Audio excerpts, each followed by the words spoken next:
streaming yet, man. What? Yeah. Obviously. Also, hi everybody in the chat. Fair enough. I know I've been doing this for over 200 times now, but like, just because I've been doing it for so long doesn't mean I get comfortable every single time, man. How's everyone doing today?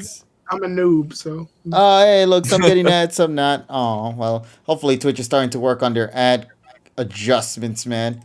And if everything is indeed a-okay, I probably should close this video game. Hold on, let me close this game. Damn it, KG! What the fuck? You fucked up. Listen, man, well, they're not hearing or seeing the game, so it's perfectly fine, everyone. That makes it worse. No, we got Donnie, we got Emmy, we got Evie, we got the peeps that we are normally. That means they have no context. Savion. What? Let me just go and tell them that we are. I mean, it's KG. If it's not Nekopara, it's something else. No, listen, Nekopara is a game I cannot play in the sidelines, man. Okay, so it's Regalia Lost. No, I already did the dailies for that one. You're playing the PokePod game? Oh, you mean that thing I posted on Twitter? We blame the Suba. Yeah, whenever I have your thing set, TSS, I know you want Raichu, but I'm going to try to see if I can put a Suba somewhere next to it, too. It'll be like his little assistant. Believe me, I'm gonna be recording some lines for that, and you know that's gonna be some interesting stuff.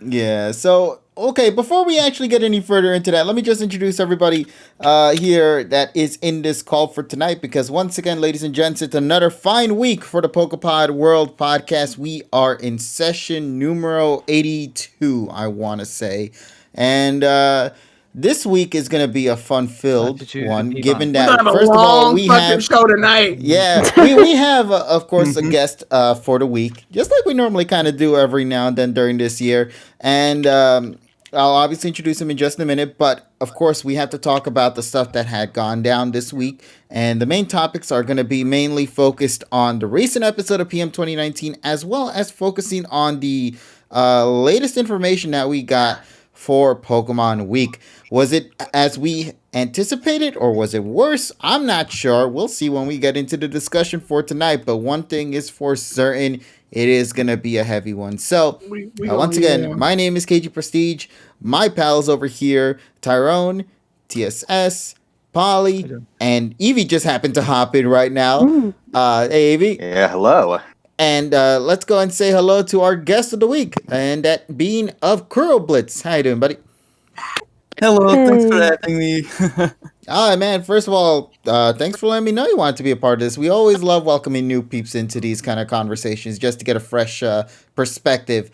And I always want KG to introduce new people like Eric and Andre's show where it just gets really awkward. There's like this real long pause as well. KG throws like a fucking giant metal crate on a disc and it breaks apart. He's like, "You really gotta help me out here." Listen, man. I known KG's content since Auras, because this was on John's. Yeah, since Auras. When the game came out, Yeah, this was on JPR's channel, because you and JPR were having a Q&A, then Tyrone showed up, then the time after it was you, JPR, and TSS, and for some reason, then your channel appeared on my recommendation saying, "A more shipping discussion part 3, and it was 2 hours long, and I'm like, part 3? This was around the summer of 2015. I remember that. Between Auras and this speculation of Pokemon Z. It was the episode. Hey, get that game that nobody wants to play off the screen. All right, sorry. No. The images you should be putting up is the Matsuno brothers as the Suba. That's what you got to do. Well, if you can kindly give me an image of that, I will gladly. You look in the chat; it's there. Let's take a look. Where is it? Okay, got probably scroll. No, you go to one channel. You go to the top channel in this thing, and then you look at. Oh, there it is. Okay, for some reason I was looking at backstage. No. All right, hold on. Let's fix that for just to make TSS that is feel where all nice of and our happy here. artwork is. Yeah. There you go. And look at that guy. The Subas and appeared. For those in the chat wondering why KG had the Among Us, the font. That's because, well, I'm in the Poke Chat in the Poke Comrades, so it's a crossover. I'm the imposter. Yeah, you're the sus one. There's an You're odd not one supposed among to us. announce you're the imposter. What the fuck? Listen, man. In Legends Arceus, you can have the sus. Like, you just have to circle those 3 letters in the end. Pokemon Legends sus right there. Boom, boom, boom, boom. Oh man, if there's one thing I'm excited for, man. Every Matsuno brother you see there has appeared on Pokemon material. And now they are Pokemon themselves in a non-Pokemon show. Yes, it truly has come full circle here. All right, so I actually ordered mine from Amazon JP a couple of weeks ago. yeah, he already had gotten his at this point, so he's happy with that. But for those in the U.S., in case you didn't know, it's already now available for you to go and purchase via the American stores. And the Canadian store, I think, is also another option. So there is that right there for you guys. If you want to go and buy those little itty-bitty plushies out there, based on some of the ones from the Hoenn region, now is the perfect opportunity for you to do so. And I'm assuming TSS would obviously recommend you guys get the Suba line because, I mean, it is technically Ash's best bird Pokemon in the entire franchise. Let's just be real here. Aside from Rowlet, because, well, Rowlet's an owl, first of all, but it's also God, so we can't really justify that. He was raised by Toucan, he counts as a bird. Yeah. It's like Dragonite, it's a flying type. He counts as a bird as well. I hate that we have to acknowledge that, but yeah. My favorite's going out. Oh, I'm sorry to hear that. Waiting for Rookie D, man. Oh, my God. All right, so... To clarify once again, everybody, we are going to be talking. We're going to be talking about a lot of things, and of course, I thought that was Terrell for a second. Not gonna lie. Terrell has to do that. It's a Terrell thing, so that's why it threw me so off when I see someone else doing it. But yeah, so we got a lot of information to break down for Pokemon gaming news, and that's pretty much going to be the first hour and a half. I want to say because we probably are not going to go too in depth into the review, or we might go a little extra overtime for this session. So we'll see how things go. But for now, the main priority is going to go and be in regards to the latest information from the PlayStation State of Play. So let's go and talk right about that now then. Why don't we? I have no idea what happened in that presentation. Can you tell me? I do. And here's some games. Yeah, here are some games. Now leave. Here are some games. 32 minutes. Yeah, now get the fuck out. Well, okay. So let me give it more context. So basically, the PlayStation 5 is known as the Port Station 5 right now because most of the games they showed off were games that were for the PS4 that are now able to become PS5 games by using the transfer system. So if you have a PlayStation 4, you can transfer that data over to the PlayStation 5, or you can just buy the PlayStation 5 version of the PlayStation 4 games. They gave us like most games that TSS and I, even though we just watched it, barely remembered except for Kenna, because Kenna looked beautiful. Yeah. Oh, and then the bullshit Final Fantasy VII. Yeah, and then we got Final Fantasy VII Remake Integrate 358 Days Over Fragmentary Passage, the sequel. That's it? That's it? Yeah. Yeah, it's like the way they ended it was literally just how you just said, KG. That's it? Like they literally went, that's it. Bye. Goodbye. I don't believe that, man. That's a lie. No, it ended. TSS, it ended literally just like that. Yeah, we were like, what the fuck was going on? What the fuck? yeah, but the worst part is, it's like, well, what do we have? Okay, it's like, oh, if you have a PS4, you can't get the Yuffie down. You can't get the Yuffie. Yeah. So I was gonna say for Final Fantasy VII Remake, which is free by the way, in March if you're a PlayStation Plus member. So if you want to get that game, go ahead and pick it up. But that is not eligible for the upgrade. It won't get the upgrade, exactly. So if you transfer it over to the PS5, you have to still pay for the upgrade for Yuffie. Because Yuffie gets a side story. Which I guess kind of makes sense thematically with the game, because in the original game, Yuffie was an optional character. Here, they're going to make her a main character, but they're making her story a side quest, I guess to give her more context. Yeah. But at the same time, I actually like when a character is more optional, because then you get rewarded for your exploration rather than them going, here's the character, they're forcing it on your team. But that's my personal preference. Yuffie's a cool character. They got some good music going, but it's mostly it's mostly what I'm gonna say right now for most of the Final Fantasy remake stuff. It's all fluff, no real substance to me. But like TSS said, it is bullcrap because if you have the problem is not even just the fact that if you have a copy of it on PS4, you can transfer it over to PS5. The biggest problem is that PS5 has been unavailable for months now. And I hear it's not exactly going to be getting any better soon, given that some new discoveries have been made to purchase. Granted, like TSS said before, that's not Sony's problem. It's not. But at the same time, that's still something they should know if they want to, sell their fucking console. No. Yeah. I mean, come on. You got to remember that the freaking yields. Remember, we're talking about TSMC getting overloaded by Apple, by AMD, by Nintendo doesn't use TSMC. It's just like, I don't know. It's just like when you ask somebody, it's just like when you go to a Walmart or whatever, and you ask somebody, hey, do you have this game? Do you have Bravely Default 2? And someone goes, I don't work in the electronics department. I wouldn't know. And then they just walk away from you.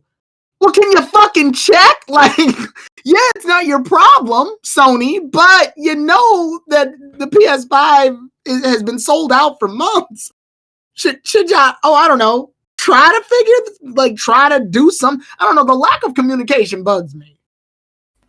Yeah, the lack of communication bugs me. Yeah. Yeah. The thing is though, like I said, it's like when you have the silicon manufacturer not living up to expectations, then you have to have the silicon, then you have to have the motherboard, then you have to have all of the manufacturer that puts them together, then you have to have the logistics, and then you have to put the limited amount that you have out, and then scalpers buy your shit.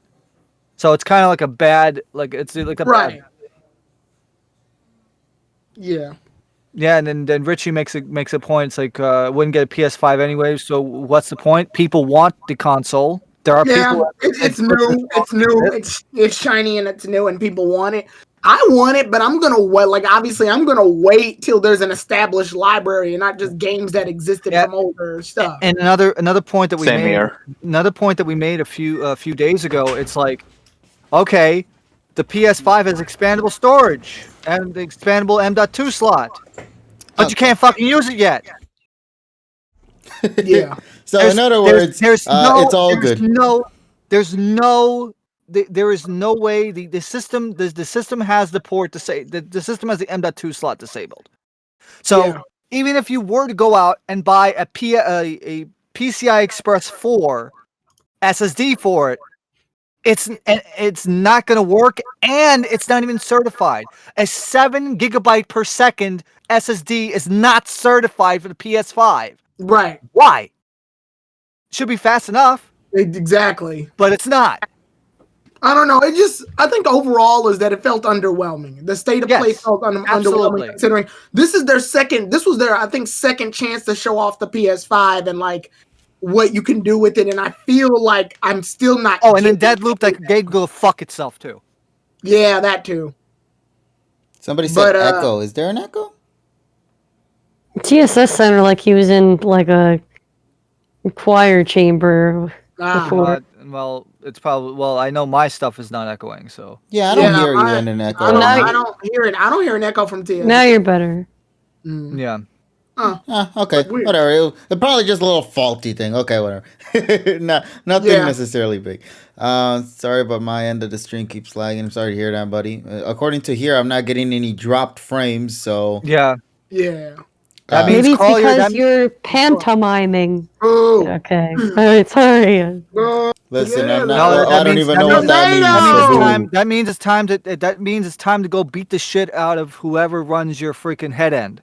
Because basically it's working fine here. Also, they're really pressing that dodgeball game because that dodgeball game was also in the Nintendo Direct too. Oh, they showed it off in the PlayStation State? Yeah, they showed it off in the PlayStation one too. Yeah. All right then. Well, in other words, PS5, still not worthy to. And also they showed games with no release date. Yeah, they showed a bunch of like that I think it was called Deathloop. Yeah, that's why I said Yeah. Deathloop, that game could go fuck itself because once again, huge trailer, the art style looks different, and still no fucking No date date. of release. No date at all. Like, It's being made. That's what we know. The trailer looks different than the trailer from before, but it's still being made. Pretty much. Yep. So yeah, overall, pretty underwhelming. But you know, It made the I guess Nintendo's they wanted Direct, to- it made Nintendo's Direct look good. yeah, way better. I guess it's just I think they wanted to hop down on that. Okay, everybody else is showing off games. Pokemon and Nintendo are doing it. Let's do it. Let's get in on the advertising. But we don't have anything. Just get on it. Just throw something out there. Who gives a fuck? Hey, remember when the slogan is "We have the games"? Yeah, we ain't got games. Oh, I thought that was Nintendo Switch has games. We've got and the it's still ports. true. So Yeah, We got we've got the ports. Yeah. yeah, all right then. So now let's actually get into the main topic for the week because there is a lot to discuss in this Oh yeah, hell upcoming session. So Strap up. yes, ladies and gentlemen, we are going to be focusing quite a lot, I want to say, on some information for the upcoming remakes of the Pokemon Diamond and Pearl games, as well as as they call it, the Premakes for Pokemon Legends. So I just call it BS because brilliant I was shining. gonna say, yeah, Kuro actually gave me a good idea for what to call the Diamond Pearl remakes. I call them BSDP. No. I thought it was Oh, BDSM. Oh, that's what No, everybody's been calling them too. BDSM. No, but That would be the name if 15 years ago we got Diamond and Malachite. Oh. All no, right, but they missed a great opportunity. They should have called it Shiny Diamond so that freaking Pink Floyd could play fucking Yes. Shiny You Crazy Diamond parts 1 through 9 for fucking 25 minutes. I don't think That games would have been the best. Thinking about Pink Yes. Floyd. they Well, should have been thinking Well, about we're gonna this. see. Well, we're gonna see that OLM did in about an hour. Kikuna did. So. Yeah, they did the Pink Floyd Daku. I don't think the kids that are going to be playing the game know who Pink Floyd is. well, they better start growing up and learn about and Yeah. educate themselves on this shit, man. Jojo, for example. Who's Florian? Is he He's Pink? just waking up somebody in Game Freak. Wake up, Pink Floyd. Who? Who? That freaking David Gilmour's guitar smacks you in the face. All right. All right, so then yeah, let's start Oh, taking. wait a minute. Okay, hi Prov. You're gonna need to educate yourself after the stream because damn. because Pink Floyd is one of the best bands I mean, ever. to be fair, yeah, that band was made a while ago, so that's probably why. I know Pink Floyd, but that's because I grew up and fucking surrounded by people who knew it. Yeah, some big Pink Floyd fans around the Yeah. world. Yeah. But also let's see. So yeah. Also, can we talk about the fact that they have a fucking HCCRT or / DLP TV next to a fucking Switch? Like, who the fuck has a DLP TV that actually works? Now I still want to talk about how That's why the Switch is on the floor because they're like, shit, I was I gonna can't say, even connect this to the TV. I still wanted to talk about how Don's handling her Switch. It's very terrible. Yeah, man, that's how you get the Joy-Con drifts, man. It's undocked and one of the Joy-Cons is like, bitch, what are you playing? I don't know. Oh, but yeah, obviously, I guess I gotta be last on this one because everybody's gonna be waiting for to get on my case about these fucking remakes. All right, so I guess we should allow Yeah, our who guest are here gonna to go go in? in first We should then. probably let our guest go first. Fuck. So, Oh, girl, okay. I'm gonna pass this one on to you, buddy. I know you man, have a couple of things you I want to will say, discuss. Koro, thank you for I have I will tons say, of topics Koro, to thank you for the address. name. Oh, the name, yeah. So, okay, so here's the thing. Brilliant Diamond, Shining Pearl, or BS, BSDP. BSDP, exactly. So here's the thing. Why the name Brilliant Diamond and Shining Pearl? People need to understand. The characters, Lucas and Dawn, they are named after Lux, Latin for light, and Ikari, it's light in Japanese. Correct me if I'm wrong on this one. And Yes. Koki, Lucas' Japanese name means brightness. So therefore... That's correct. Yes, so Brilliant Diamond, Shining Pearl. Not to mention that we have Sword and Shield. They are weapons. They need to be refined and polished, like the actual armor. Not to mention that, remember back in the DS when you could polish your badges and you have the Do, Re, Mi, Fa, Sol, La, Si, Do notes? Yes, That's also a reference. we see 7 sounds when they show the Brilliant Diamond and Shining Pearl. We see the dun dun dun dun dun dun dun dun trin. Those 7 sounds are references to the 14 legendaries. I like to believe there are references to the 14 legendaries because we have, the Lake Trio, the Creation Trio, and Arceus. That is a group of 7, and then there's the other group of 7, like Dark Cry, Cell, etc., etc. Why the names? The names are always linked to the other remakes. For example, Sword and Shield, they are weapons, therefore they need to be brilliant and shining. Red and Green, they were fire and leaf because Hoenn was about nature. Therefore, fire and leaf are Japanese symbols for war and peace, and Groudon and Kyogre, well, they are always at war or at peace. Like how Gold and Silver, heart, soul, the emotions of the Lake Trio, and also because of those jewels, chakra, etc., like Diamond and Pearl. And of course, X and Y being letters, that's why they had Omega and Alpha for Aurus, and Aurus means weather in Lithuanian. I like to imagine Kuro had like a bunch of sticky notes with thumbtacks. Man, He told me he had 30 pages worth of stuff. And he had like, No. I have 32 main topics, and those topics are subdivided in 3, so it's 108.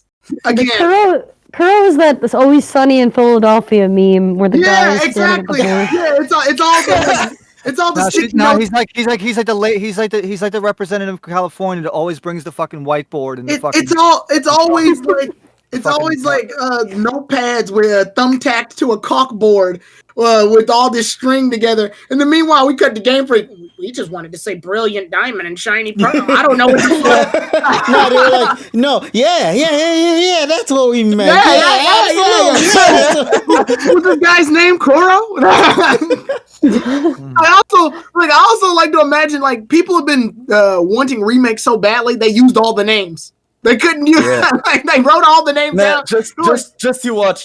For Black and White, it's going to be light black and dark white because of the light and the dark stones. Yeah, the inverse shit. Yeah. Yeah. Mm-hmm. But oh man. Okay, so continuing on, if I may, we have some platinum plugs because the blonde girl that gives you the Gracidia flower for the Shaman event. I hope that's because the games, aesthetically, it reminds me a lot of Link's Awakening. And a little mix of Let's Go and Animal Crossing, and I saw various memes online that which Pokemon game are you going to buy? The one that looks like Legend of Zelda or the one that looks like Legend of Zelda? And they have Link's Awakening and side by side. I love that meme. Yeah, if we do see platinum plugs because of the Gracidia lady with the flower, I really hope we see Luker because we haven't seen Luker in Gen 8 yet. And with the merchandise that we have for Megas being released alongside Brilliant Diamond and Shining Pearl, I hope that we can see Xenia, because she was in Aurus, the previous remakes, and we have the Creation Trio, they are all dragons, we have the complete Zygarde merch, and in the Zygarde Cave in Terminus Cave, we had the orbs of the Creation Trio, and Steven Stone had that villa in the resort area where you can buy furniture, so you have Aurus to work with this. Fairy types, because, well, we got Leafeon and Glaceon. Are they going to have Sylveon? Because Spiritomb and Garchomp of Cynthia, they are going to be easy to beat. Are they going to have the game corner of Veilstone? Are HMs going to be a thing? Because we have the Poketch, we have normal bikes, so we don't have Rotom bikes. So, yeah. Are we going to make Poffins? Because we don't have, Nintendo DS dual screen, we don't have that dual screen. So how are Poffins going to be made? Joy-Con drift, like making the curry in Sword and Shield? And to finish, we do have to think about the gift Pokemon. Because in X and Y, we got Mega Blaziken. In Aurus, we got Mega Glalie from the demo. In Sun and Moon, we got the Ash Greninja and the Munchlax with the Snorlax Z. In Ultra Sun and Ultra Moon, we got the Own Temple Rockruff to get Lycanroc. In Let's Go Pikachu and Eevee, we got the Melton from Pokemon Go. And in Sword and Shield, we got the G-Max Meowth. So what I like to believe is that for this and game... don't forget the Mew, actually. And the Mew, yeah, because of the Pokeball. So here's the thing. I like to believe since we don't have a Ranger 3-in-1, like I wanted, we are going to have a Manaphy as the gift Pokemon. Yeah, because I don't think they're yeah. gonna try to create an But, event for that. yeah, but is the Manaphy going to be on an egg, or is it going to be like a regular Manaphy? Also, we do see the character, the Chibi character. They see the event of Red Gyarados, because Gen 2 and Gen 4 are taking place in the same year. So, since they are leading, Masuda to Ikla, right? So here's the thing. I like to believe that since we don't have Masuda now on Game Freak, at least for this one, maybe they can outsource Pokemon projects for other companies. And well, if you want Battle Frontier, if he didn't put it in Auras, don't expect it on BS.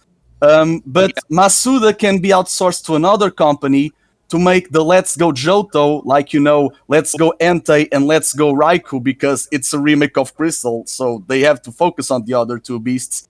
And if you want to buy $50 for the GS ball to have Celebi, you will have that.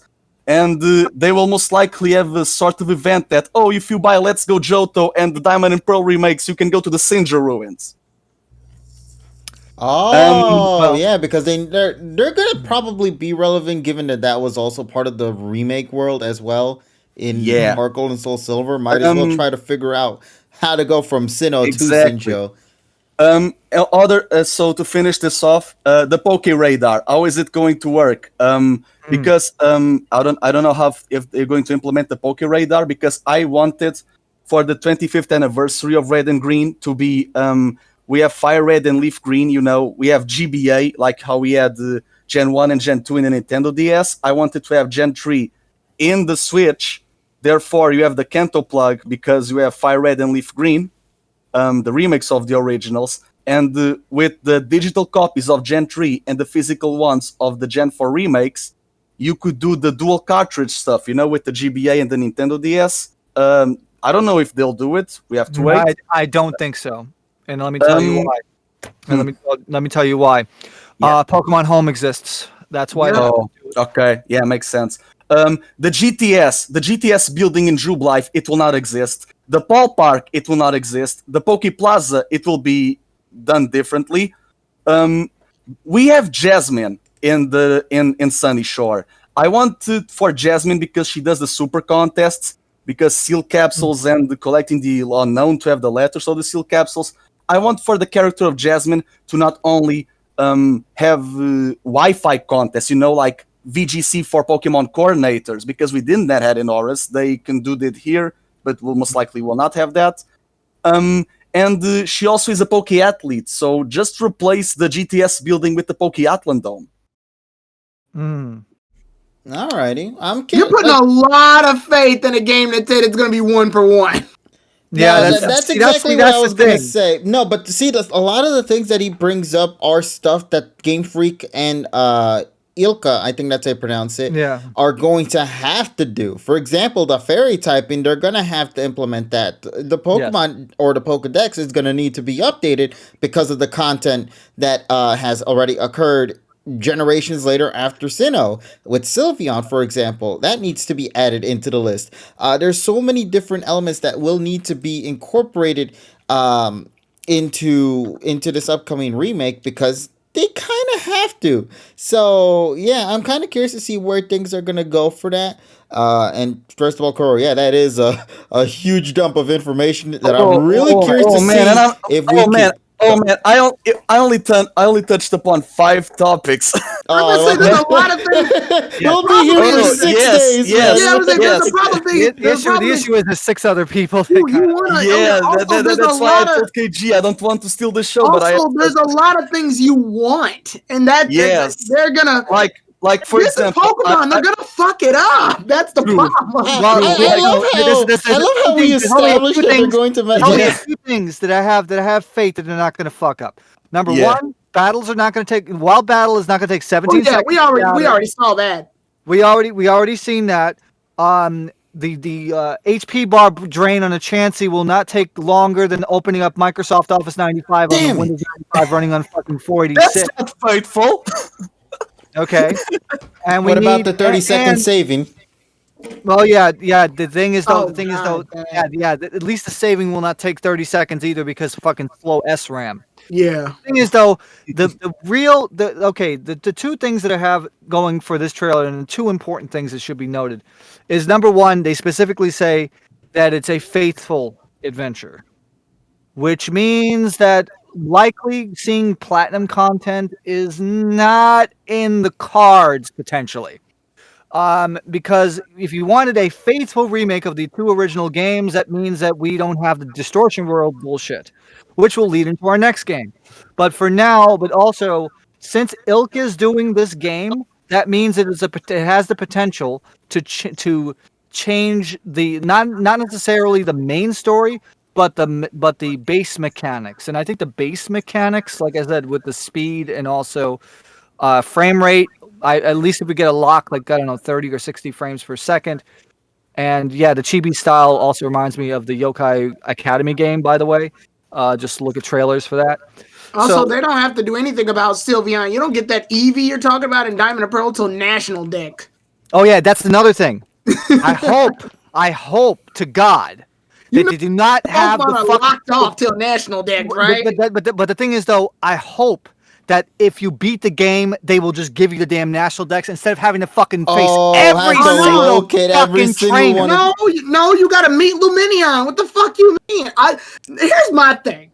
I want since y'all got y'all Diamond and Pearl remakes and they said they're gonna be faithful, I want them to be pretty much, except for like the growing pains one, like waiting and shit. I want it to be note for note. That means HMs and all. You better pack your barrel. Yeah, my boy barrel. Let's go. Yeah, you better catch your team, but choose your fire starter. Motherfucking Chimchar or Ponyta. You only get one up.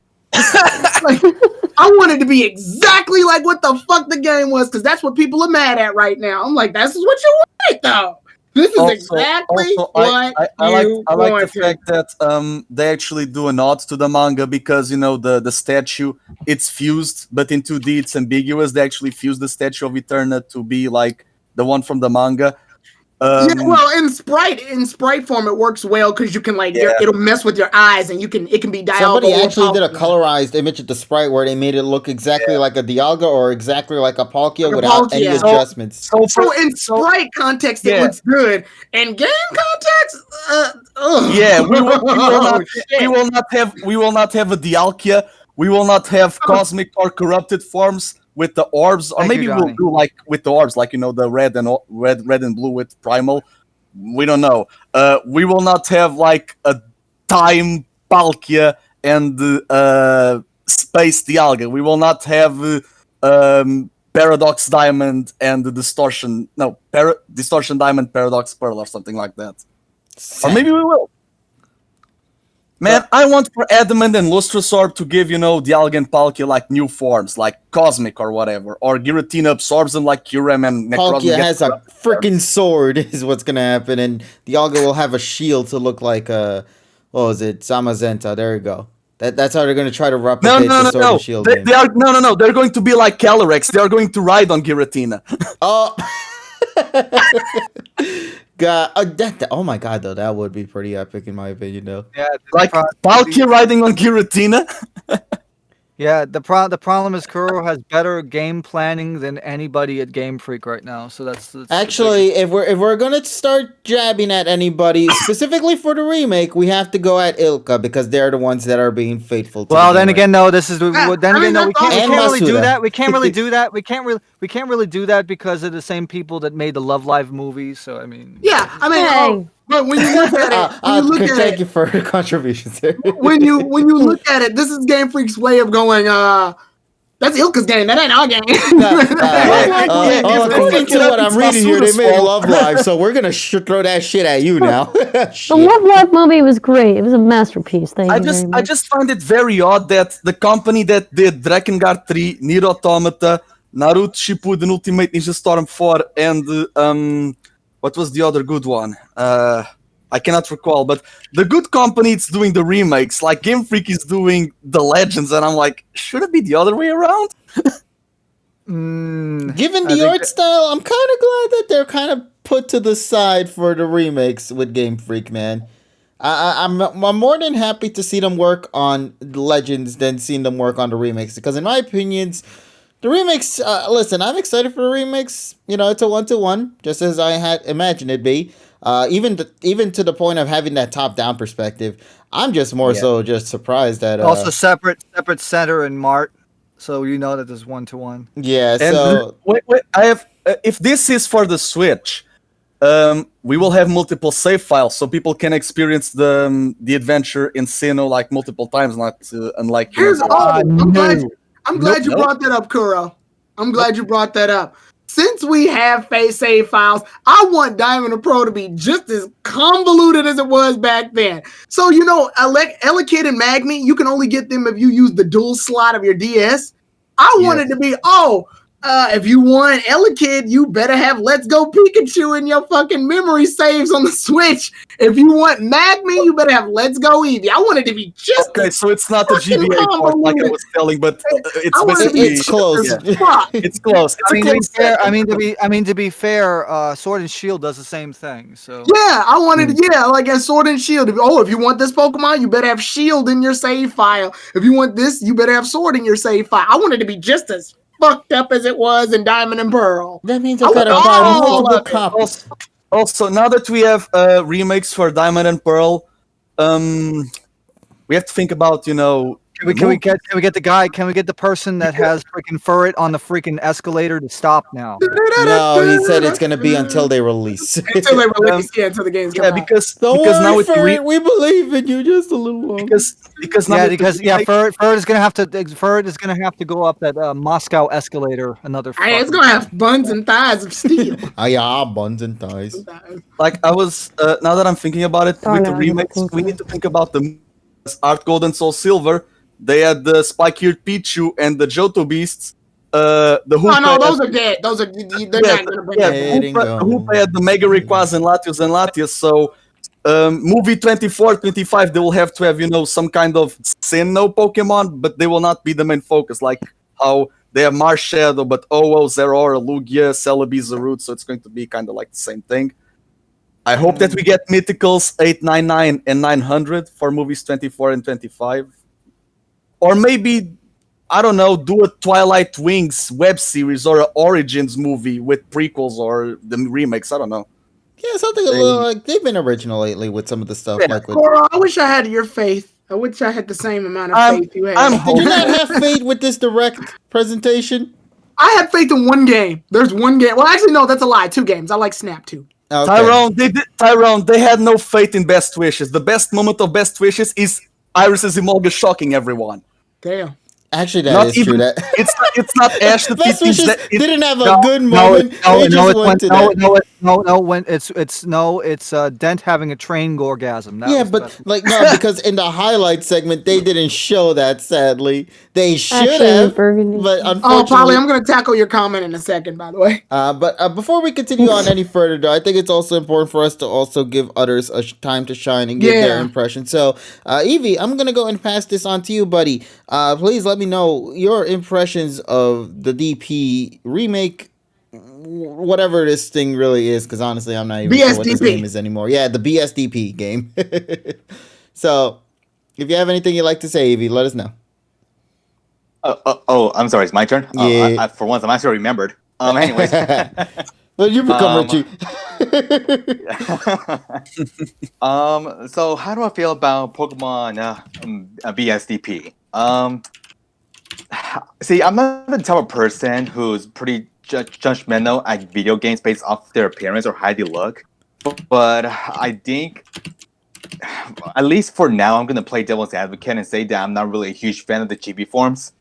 And I kind of understand where the developers are coming from with this, making this game, or having like the chibi forms in DP remakes. Mm-hmm. I understand. Like you're trying to hit close to the of course to the 3DS not 3DS the DS version. Like I can understand where they're coming from with that. So that way you can appeal to some of the more to the older audiences.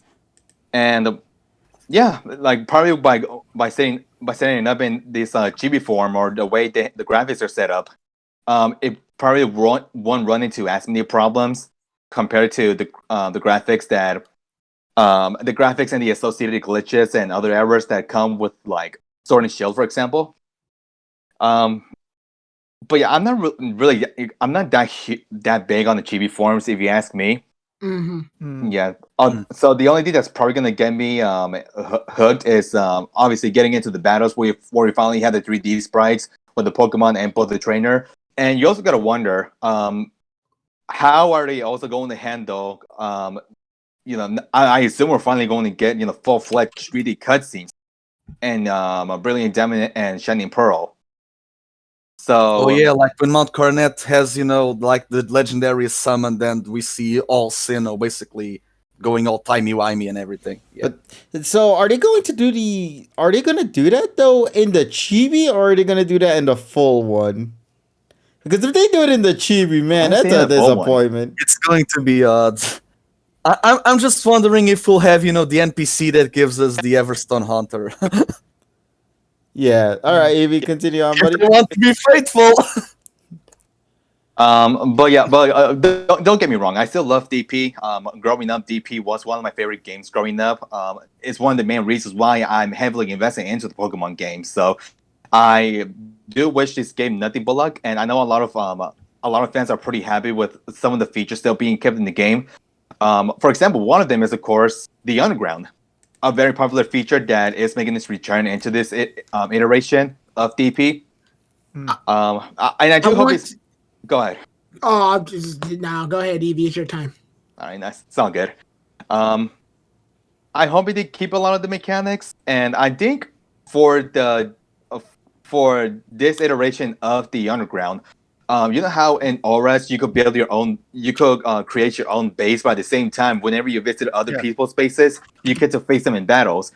I assume it's gonna work the same way for the Underground and Brilliant Diamond and Shining Pearl.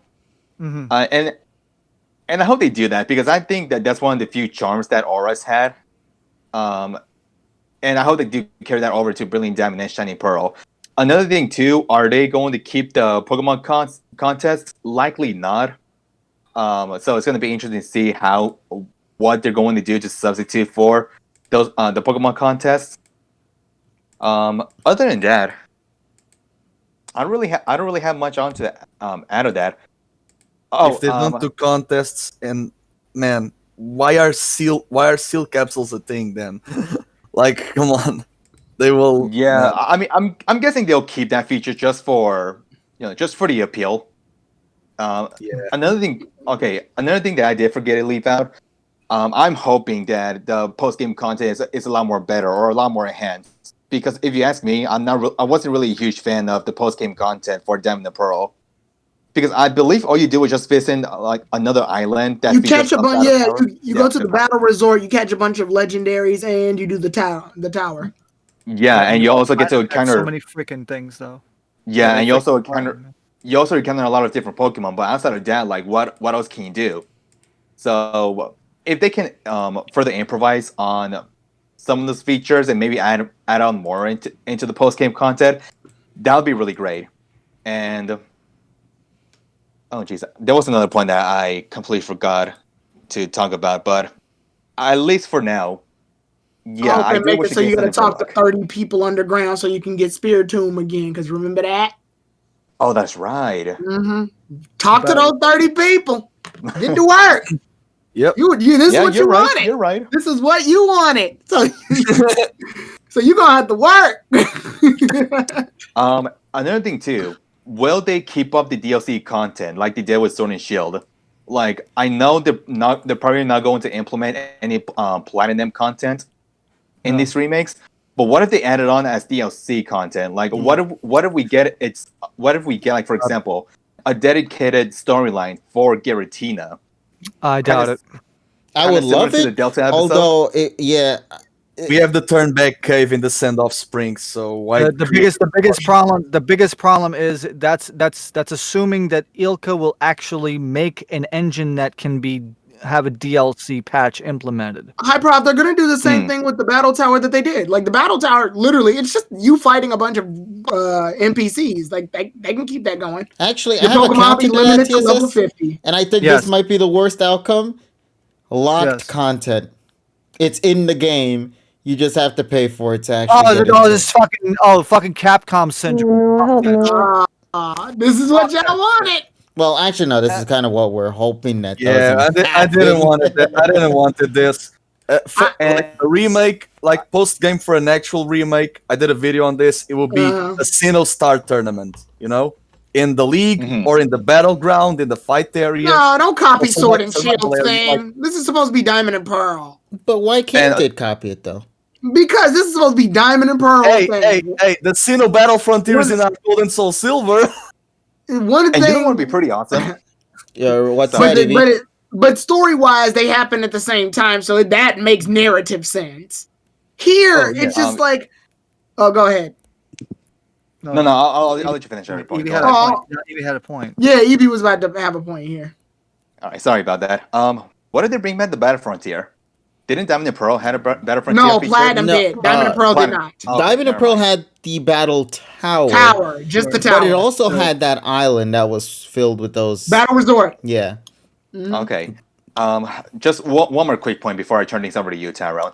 I don't anticipate Diamond and Pearl to bring the entire national dex over to their system. What I think at this point we're almost up to 800, 900 plus Pokemon. 900, I want to say. Yeah.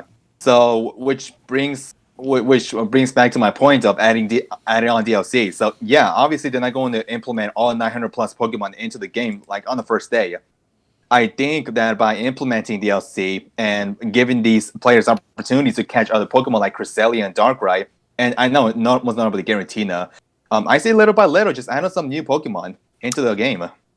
The biggest counter. I'll have a counter for that, Evie. The problem here is Go that ahead. this game is not going to be used in competitive. So I do not think that there is a reason why to do that. Okay. Considering that Pokemon Home exists, I believe this will be just a vehicle to get Sinnoh Pokemon into Pokemon Home. Sword and Shield, yeah, and home. And Yeah. yes. Yeah, Then in the Tanto, you have all of the living fossils except Rampardos and Shieldon. So Yeah. Then I think it's justifiable to only have Kanto to send a Pokemon. Yes. Yeah, I got the my boy first one. Gliscor back. Fly I'm so score. excited. Well, you can't Alright, wait. but- Can you get But anyways, Gliscor? I'm done. No. You could have Gligar, but only in the post game by having the Emerald cartridge. That damn! Oh, I remember that. Yeah, that was Well, I guess they're going to have to bullshit. release a digital virtual console game of Emerald. No, KG already set the solution to that. That means you're gonna have a copy of Pokemon Shield in your Nintendo Switch's memory. Oh, All right, this is exactly what y'all wanted. You got it. You got what you wanted. You wanted remakes? You have Here's remakes. the remakes, complete with all the growing pain. Yeah, I don't understand. The snow route to Snow Point, it's going to be amazing. Oh hell yeah! I can't wait for y'all to go to the Great Marsh and struggle through the mud. You stupid sons of bitches. Tyrone, I've never seen you act like that. Oh, well, first of all, I'm going to Well, pass this here's- on to you, Tyrone, because I know you wanted to talk Here's about the this. one thing I do like about this. I like that it didn't knock out Sword and Shield. That's what I've been having a lot of fun with Sword and Shield. I think it's a great competitive game online. I didn't like that Oras pretty much was the contributing factor to knock out the game that we had because it always ruins. I don't like that the remake ruins the game that you currently have. Like, you enjoy Ruby, Sapphire, and Emerald. Well, that doesn't matter anymore because Fire Red and Leaf Green is the new hot thing. And it's like, oh, you get this. Well, that game's knocked out because this is the new thing. I'm glad that Diamond and Pearl's in its little tiny section doing its own little thing, shoved off. And we won't get a main thing till Legend Arceus, which we'll talk about later.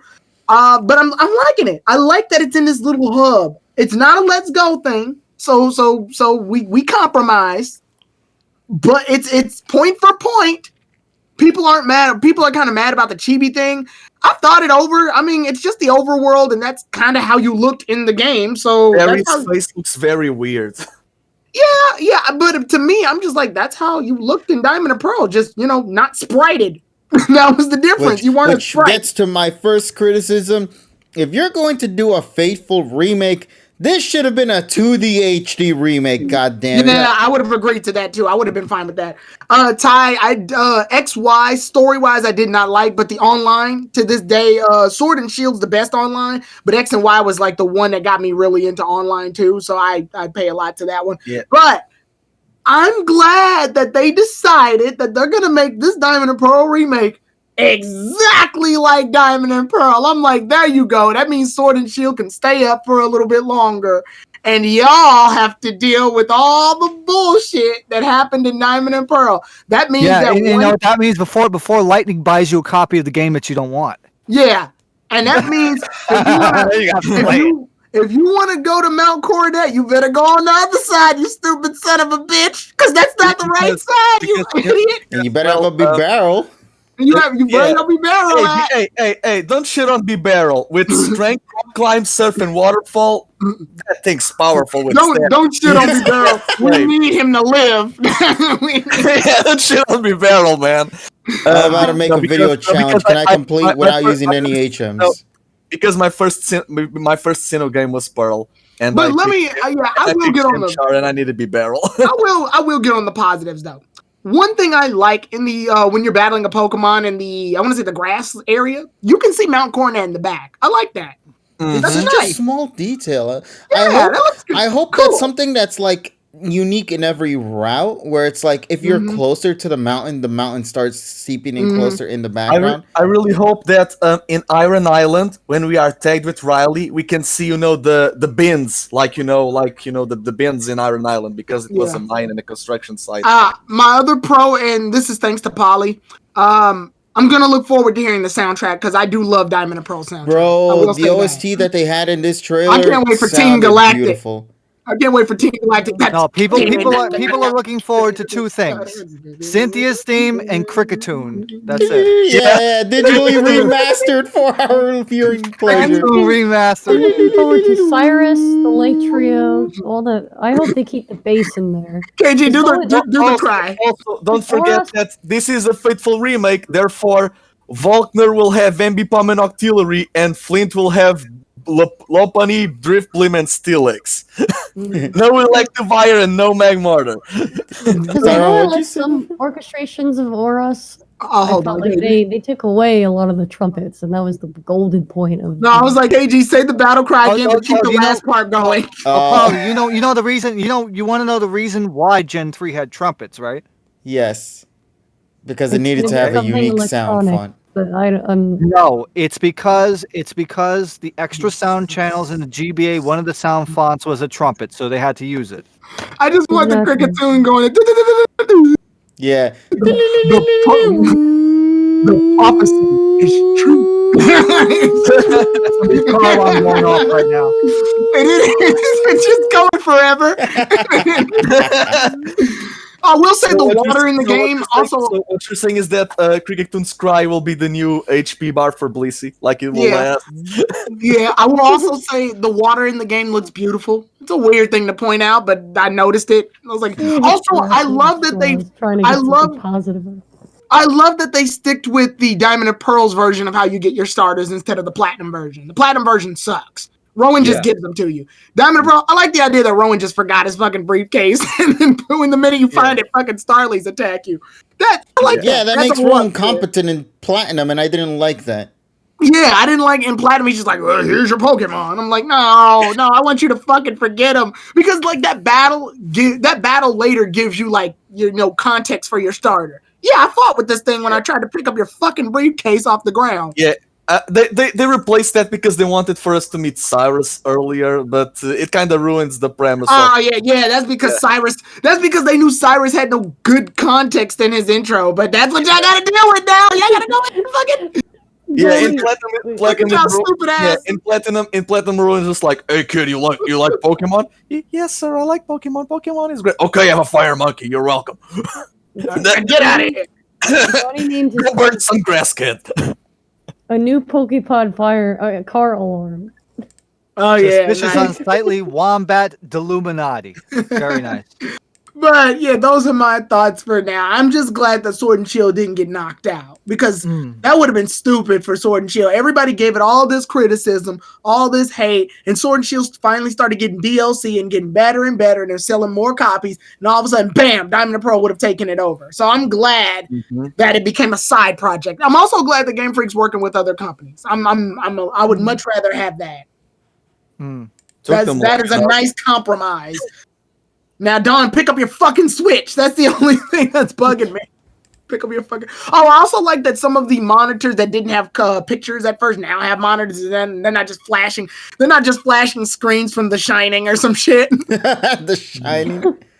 Yeah, because no, now, it's The Shining. Yeah, you saw that monitor that was in Jubilife. Now it has Chansey and Happini on it instead of just being a white void. And there's the clowns for the Poketch. So yeah, get those coupons. Yeah. Faithful remix. But yeah. A lot of people are saying a Mega Evolution might show up now because there's not enough Sinnoh Pokemon that can Mega Evolve. You only got Lucario. Yes, forget one. Damn, I forgot about. Oh my god. I'm kind of like the Sinnoh Dex to me is kind of meh. It is considered the worst decks in the entire franchise. Yeah, and a lot of those Pokemon are locked behind post game, so you're not going to be able to get them anyway. Yeah, those about trade evolution, because it stops at Weavile. I recently learned that you can't get Gallade afterwards. Yeah, I recently learned you can't get Gallade. You can't get Gallade, Magmortar, or Electivire until post game. Which is odd because they promote the thing about Rowan studying Pokemon evolution, and the Pokemon that evolve, they are most of them, they are locked until the post game. Yeah, you can't get Eevee till post game, so those we see Porygon Z, but will Porygon Z be post game or not? We don't know. Just Porygon's a Pokemon Raider Pokemon, which is post game. Eevee is post game, so no Leafeon and Glaceon. It's just what the fuck? So you're telling me the concept of this series is unattainable until after you complete the main game, then? That's correct, yes. That is unmovable, man. I will say, I know we brought it up earlier, but I kind of do want that Shaman event, that Darkrai event, and that, I want to walk the long path, man. We didn't get those the last time because, they were hidden behind GameStop and Toys R Us. And also, they never gave it to us. They only gave it to us the digital codes for the Pokemon, and that's it. Now Arceus can go, I don't know how they're going to handle Arceus. I really hope he's not Mystery Gift. No, they better, because in Diamond and Pearl, he does have his event there where you have to play the flute. And you go to the Spear Pillar, done. Yeah, they do have the Azure Flute. They just didn't, unfortunately in America, you had to go to Toys R Us and just get them. No, that's what I'm saying. If they really want to be faithful, they better bring back the events then. No, they got to be faithful. That means rebuild Toys R Us.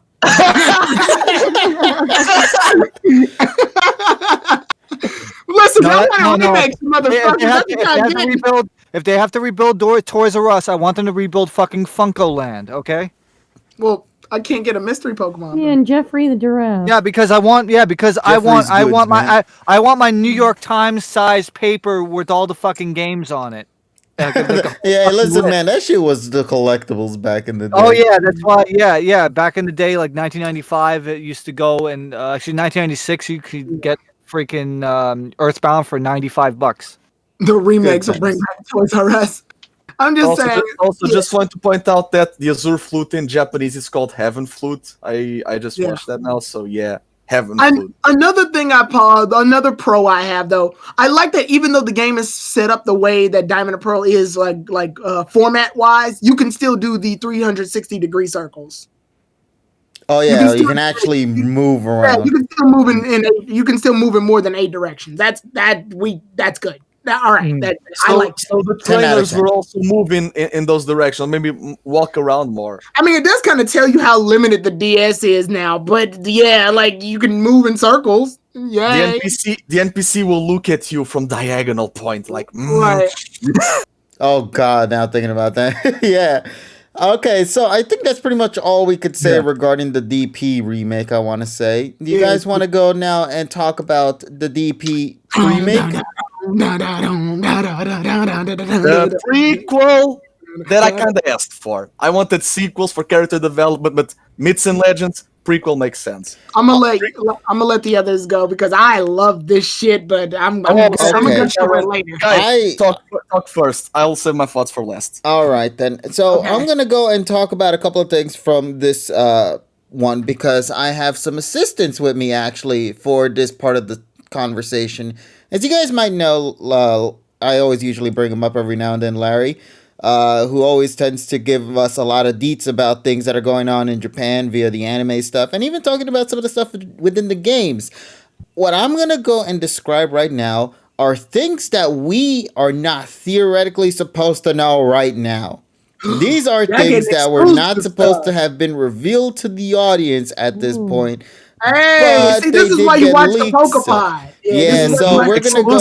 Exclusive content. exactly. Yeah, so we got some Good. Now translations press about. that sub button, and we will love you long time. Ooh, Yeah, and also, first of all, thank you for the 76 viewership or 70 viewership. Thank you guys so much for that. Really do because they want appreciate in on it. that. They want in on them juicy Poke deets. Yeah, all right then, everybody. I'm going to go and And the start two- breaking and- things down bit by bit. I am not, though, going to show any of the images here because, as I stated before, they're Illegal. not supposed to have been shown off at all to the audience. However, I can talk about what I'm seeing, and I can also show it to you guys here in the Discord chat as well, in case if you guys have yet to see any of the things thus far. So I'm going to go and show you guys in the Discord call one by one in the main hub, actually, so you guys can see it for yourselves there. We're going to go and start things off with this image here. It is an image containing six different images going on, and it says here that... no Fyrdal, something Satsu. Yeah, so from what I am reading here, he says, picture number 1, I think we're going from left to right, a one-player field control, rolling escape, hiding, and in the bottom 3, you'll see that you can catch, you can roam around as well, you can do mountain climbing, and gliding to flying. Is similar to the concept of that of Breath of the Wild, where you're going to use a Pokemon to help you lunge from high above the mountains to go, slowly down. So it's kind of like how your partner Pokemon and Pikachu and Eevee does the secret techniques. Yes, in a way, but now they're incorporating that into your moveset, into the player's moveset itself. Okay. And it So all it's like- depends so it's on like how... It's a mix of secret techniques and the Poke Ride from Sun and Moon. Okay. Yeah, I'm kind of curious how that's all going to function, because it's like, are you going to gain all of those abilities at that moment, or is it something that you will progressively obtain You gotta go over through time? the temples. What the fuck do you mean? No, I think you are going to have, like, instead of badges, you are going to have like an adventurer's rank, and Right. the more you get on the rank, the more you get, the HMs or whatever they're gonna call it. Yeah, the hidden. You gotta maybe go through the you know what temples they're and gonna call it? update They're gonna call it HT for hidden techniques. There you go. You're gonna You go know, through you're gonna go through the temples and then unlock them by upgrading your Sheikah. Your fuck's Sinnoh sake. Slate. Your Poke Slate. Yeah, that. The Poke Slate. Okay, Evie, trademark, what's by up? the way. I can't wait to be shot by a fucking Zapdos. You're gliding Also, about your death, by the way. I love the fact that the dodge roll and the hiding, it reminds me of Aurus when you have to sneak with the deck snap. So Yeah. I actually like that, by the way. All right, Yeah. so that's pretty much from picture number 1. Let us get into picture number 2. Picture number 2 showcases two different things. One, that being of you can actually move around while your Pokemon is doing combat at that moment. That means that you will have a seamless battle. Where this is going to be the first time in the series where you can literally just move around as your Pokemon is actually so your fighting it out. It says ATB here, so it's probably that's the acronym. Okay, so your Pokemon is basically saying, "Move, bitch, get out the way." Yeah, pretty much. Now, he says here, until now, there has been a battle entrance, but now there seems to not be no theme because it will be a seamless battle. Until now, it has also been a turn-based system, but from now, it'll be an ATB gauge system. Gauge system. If the trainer does not release a Pokemon, the wild Pokemon will come and attack the trainer. When the HP of the trainer is depleted, the battle will end. Now there are some So other things that the trainer has an elf. Okay, so what you're saying is that we can battle we can battle the wild Pokemon. Yeah, I can Like, actually go mano a mano against God Oh, itself. so like Jesse against Survivor. Let's go. Yeah, so No, that means we could throw fucking objects at it and shit. oh man, I can't wait to Oh, throw a like- giant ass we're gonna- rocket. Throw fucking rocks and There's shit. a downside to that though. We're giving PETA like pure fuel. Oh, don't Oh, worry, so- man. Peter so ain't it's gonna going to do be jack. like the Safari Zone. You can throw mud and bait. Okay. Yeah, Well, so fuck those people anyway. yeah, let me see here. There's a little bit more information about the seamless battle. It is not a turn-based system like before. However, it's something about a falcon, a Hayabusa, that but cuts off, like so you don't necessarily see the whole thing. Seamless battle, you can choose your attacks, but not turn-based. It will be an ATB system. The text is missing a sizable chunk, so it's hard to completely grasp as to what is written on the leak. But there is a theory that the person had stated here. ATB gauge theory. It's clear that you can still choose what moves your Pokemon will do, but rather than swapping turns, the way we picture it is that a faster Pokemon may be able to attack 2 or 3 times in the same time frame. A slower Pokemon is only able to attack once. Okay. So for a random example, in a battle against a Raikou and a Slacking, Raikou might end up getting attacked 3 times, while Slacking only gets to attack once. This is So, Right. so basically, it's like the Gigantamax Pokemon in Well, like they can attack once or twice or 3 times. No, in a row. that's actually incorrect. It's more akin to Final Fantasy and the arcade games, which is like Gaole, where you can charge up Pokemon at a quicker rate Well- than the enemies can. that means competitive's out because there's no way the competitive. But that's the thing, Tyrone. This is just one game, so there will be no version exclusives, and there will be no traits or trade evolutions. Trade evolutions will most likely need to be done, in Mount Coronet because of the electromagnetic waves or something. They will have Yeah. to revamp trade evolutions. Also, another thing as well, this game is confirmed to be single player. Yeah. So it is Yeah. not Yeah. going to be an online multiplayer kind of experience. This is a pure Okay, single player and- experience. To be honest, fine. that's the best point. Yeah, that's Because, fine. That means Sword and Shield can still. Sword and Shield has made it very clear that they're the competitive set. That's Yeah, your and competitive. they set. skip 2 worlds. Like And we not had, to mention- yeah, they need time for the worlds in Gigantamax. Not to mention that Game Freak had a bitch of a time with multiple trainers in the wild area because of the online. It's nice to see that they're going to actually focus on single player so that we do not have to deal with freaking character like teleporting across the fucking map or anything. Yeah, and glitched up chunks and frame drops. and shit. Or having I can deal with that. having like the kind of like the Photoshop I'm sorry, not the Photoshop meme moments where the ones where you see the fucking the lawnmower like flying into the air, or somebody fucking just deciding to jump off like right off of a fucking cliff. I can deal with. I can deal with We don't that. need that shit anymore. I can deal with that for 2 reasons. One, it gives you a reason to keep playing Sword and Shield, and 2, as long as there's a transfer system, like here, you can place your Pokemon into this ancient shrine, which will transcend them across time. And then Pokemon once you bring them, which is Pokemon Helm. But look, we gotta give them the illusion, TSS. Jesus. Oh my god, that Yeah, means like- they're gonna update Sword and this Shield. shit, no, this is fucking Wizard of Oz shit. Come on. No, but you know what that means? They have to update Sword and Shield to match the Pokeball designs that are in this because the Pokeball is being transferred into the future Well, too. it should happen. Well, yeah, and then like literally the transfer. We could transfer to time. I mean, black and white and black and white too. It's like they can battle and trade like 2 years and. Yeah, that's the thing. I'm kind of curious to see like how that's all going to be incorporated. I mean, literally in regards to that Pokemon, well, that most likely is already circling around I saw that on Twitter, by the you way. guys are thinking too hard. Literally, the description on the thing is just gonna say it transcended through time and space or something. It's like, Yeah, it's like the it same did with thing X But that- we and Y, want to because- know Yeah. how. Yeah. There has to be lore, Tyrone. God damn it. No. It's just like if you transfer a Pokemon all the way from your Game Boy Advance game to your current game. It says it transcended Yeah. through time and space. That's literally Yeah. all it says on Yeah, your description. it's from the multiverse because Don't think Yeah. about it too hard.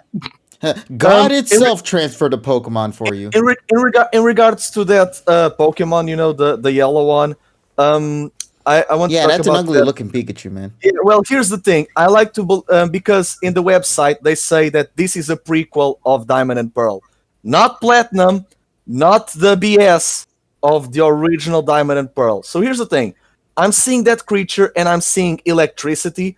I like to believe that because even though they say that the Mount Coronet, the top Sinnoh, it's the same, but the Pokemon you see in the world, it will not. So I like to believe that this is a Sinnohan Thundurus. Because Thundurus and the Kami trio, the genies, the weather genies, they are based on the Japanese Shinto gods of Fujin, Raijin, and Inari. So we might have Sinnohan forms of old Pokemon, and in the Sinnoh decks, we don't see Spheal. They most likely migrated to the Shoal Cave of Ruby and Sapphire and Emerald, or like how Asian people in Hokkaido, they hunted down because they ate seals. Well, here's the thing, though. You know, I thought about this. The characters that I see at the characters that I see here, it says Kingu, and then it has the character for Sen or battle. Okay, now that's something I wanted to bring up because there was one little last bit of information that needs to be addressed. This is what Larry said. And finally, it looks like there will be something called a King Battle where you will be facing up against extremely powerful wild Pokemon that are from all over the region, and you need to be defeating them similarly to the totems that were in Pokemon Sun and in Pokemon Moon. Also, just to add to note, he just typed this recently. You can also ride, swim, and climb mountains with your Pokemon as well. I think that's a common thing, but just to clarification. Well, that makes sense because the Kahunas are called the Island Kings and Queens, so maybe this is like, the ancient version of Totem Pokemon, because Totem Pokemon, they have, the space-time, the Ultra Aura, and Aura started in Sinnoh. This is in the past. We might see more Aura Guardians instead of, just Riley in Iron Island, like in the present day. Yeah. Once again, also space time. Yeah, we can have like ultra aura leaking from whatever it is. So yeah. Yeah, I just want to point out once again, the reason why I am not showing any of the images is because, as stated before, these are not able to be shown. This is, illegals content. So, unfortunately, that can't be shown. However, the text itself can be talked about. That's because we do not like we like when we do not see fucking gray screens on the video. Yeah, so instead for that, you're going to just see the gimped version of the trailer, because if I actually showed the official one without some form of transparent background on top of it, I'm going to get my ass claimed. So that's why the blurriness is kind of like that. So I apologize in advance for that. However, once again, we can still talk about it. So yay for that. And now, with all that being said, that's everything that my boy Larry has given to me thus far. Massive thanks to him for giving me all the information, the translations, and every deets that we got thus far. Now, in the future, know for a fact that we probably will be getting more information of this upcoming title. Maybe not as much, given that they might want to go and push BDSM first before they get into Legends. So, wait, what did I say? No. They want to promote Blu-ray disc special. Okay. But the point is, they want to focus on the remix first before we actually get into the God stuff for now. So this is still pretty cool, and that's all I can say for this moment. Go on. I like it. My favorite video is I don't know if I sent it to you guys, but it's the one where I'll just call him Ancestor Lucas for now. Ancestor Lucas is looking at Garchomp, and it's really quiet, and Garchomp doesn't notice him yet. And then Rowlet pops out of the grass, and then they move, and a twig cracks, and the Garchomp hears it, and then they start playing the Legend of Zelda. Ding, and they start running away from it because the Garchomp noticed them. Oh, hold on a second. I think I know which one you're talking about. Yes, that cute little animation one, isn't it? Yeah. I love the video because it's super quiet, so you can't hear anything until you hear the branch crunch. I also want to talk about the starters real fast. Hey guys, do you hear this? Yeah, it plays that. It plays that with the Garchomp. It looks back. Oh my god! Also, want to talk about the starters. I don't know if anybody else wanted to add in on the starters. No, but I do love. I'm pretty much I do love done it. for now. I I'm know going why to the take care of starters something are in the the way they are sidelines. now. I'll be back in a bit. Okay, so we'll talk about starters. Go ahead, I'll, Tyrone. I'll go first here. Go ahead, TSS. Go. Go ahead, So, yes. so first of all, now for two of the starters, we're talking about like the final forms here. If you go look at what Rowlet is and Decidueye is supposed to represent an archer. The ending for Oshawott, it's Samurott, which is samurai. The third one is probably based off of Cyndaquil's Japanese evolution, which is Bakfun, which is kind of like a fire explosion kind of thing. Yeah. So, Military that was artillery, kind of like weapon. gunpowder. Yeah. F in the chat for Charmander. It finally been dethroned by Cyndaquil. God. May the Cyndaquil nation rise now. I think they wanted. I think they put in Cyndaquil also because they didn't want to put in any fucking firefighting types. Yeah, because fuck. Because I was like, why not Tepig for Embor? Because it's based off the Chinese thing too. I was like, wait a minute, wait a second. Pokemon. Yeah, and I was like, wait a second. Nope, no firefighting. Also, no Fennekin. I like Fennekin. I'm sad, man. The witch would have been great because we're back in like the ye old days, so we could have seen some kind of trial go down for your But Cyndaquil needs this. Cyndaquil hasn't had work in over 20 years. It needs this. Yeah, the Cyndaquil raise is gonna happen. He has the flames back. Like everybody wants to. Like I'm glad Kuro and TSS did their research and like they're digging into like an origin reason as to why. I would have chalked it up like this: Rowlet turns into an archer, Oshawott turns into a samurai. Cyndaquil fucking needs this. That's it. There's no other reason other than Cyndaquil fucking needs. So everybody else gets some form of lore. Cyndaquil, now we just need you, man. Hey, is this Cyndaquil? Yeah. Oh yeah, we're making a Pokemon. I'm in. I haven't had work in 20 years. No. They simply called Cinderace. Hey, is there another pure fire type? My boy Cyndaquil, get him in. I haven't had work since that fucking fire lizard came in from Gen 1, piece of shit. I just want to imagine somebody in the board, they actually went in, they had Charmander specifically there, but somebody went in and just like quietly pulled out the Charmander picture and swapped it in with a Cyndaquil. Because I can't think of any other logical reason why a Cyndaquil would beat a Charmander in this situation, man. So I'm just assuming some shady shit happened behind the scenes and Cyndaquil got in. Also, they start with the same letters, like he knew what's the like Charmander. It's Hitoge versus Hinoarashi. Yeah, Hitoge Hinoarashi. Like they start with the boy. Change my 3D model and I'm in. All right, you got it. and model change you have. And ever since then, yeah. All right. Well, once again, I mean, will be he back needs in a the bit. fire. Sinnoh is cold as shit, man. Yeah. Like I said, I love this. I wish more Pokemon games would divvy up the starters. We don't need new Pokemon every game. I would like a game that explored different parts of a region, but you divvy up which starters you get. Honestly, Tyrone, if they didn't do this, get a starter from each gen, I would not mind if we do not have start on unorthodox starters. Like for example, change the trio circle. Or maybe go like Colosseum, get Espeon and Umbreon. But they did this lore-wise. They want to explain why the starter triad of the types are the way they are, because it most likely started here. Yeah, because they could easily do Dark Psychic and Fighting. I think that's that's a cycle too. I know this has nothing to do with what we're doing right now, but I just got an email from Epic Games. Apparently there was a settlement that just happened. It says here, notice the proposed class action settlement.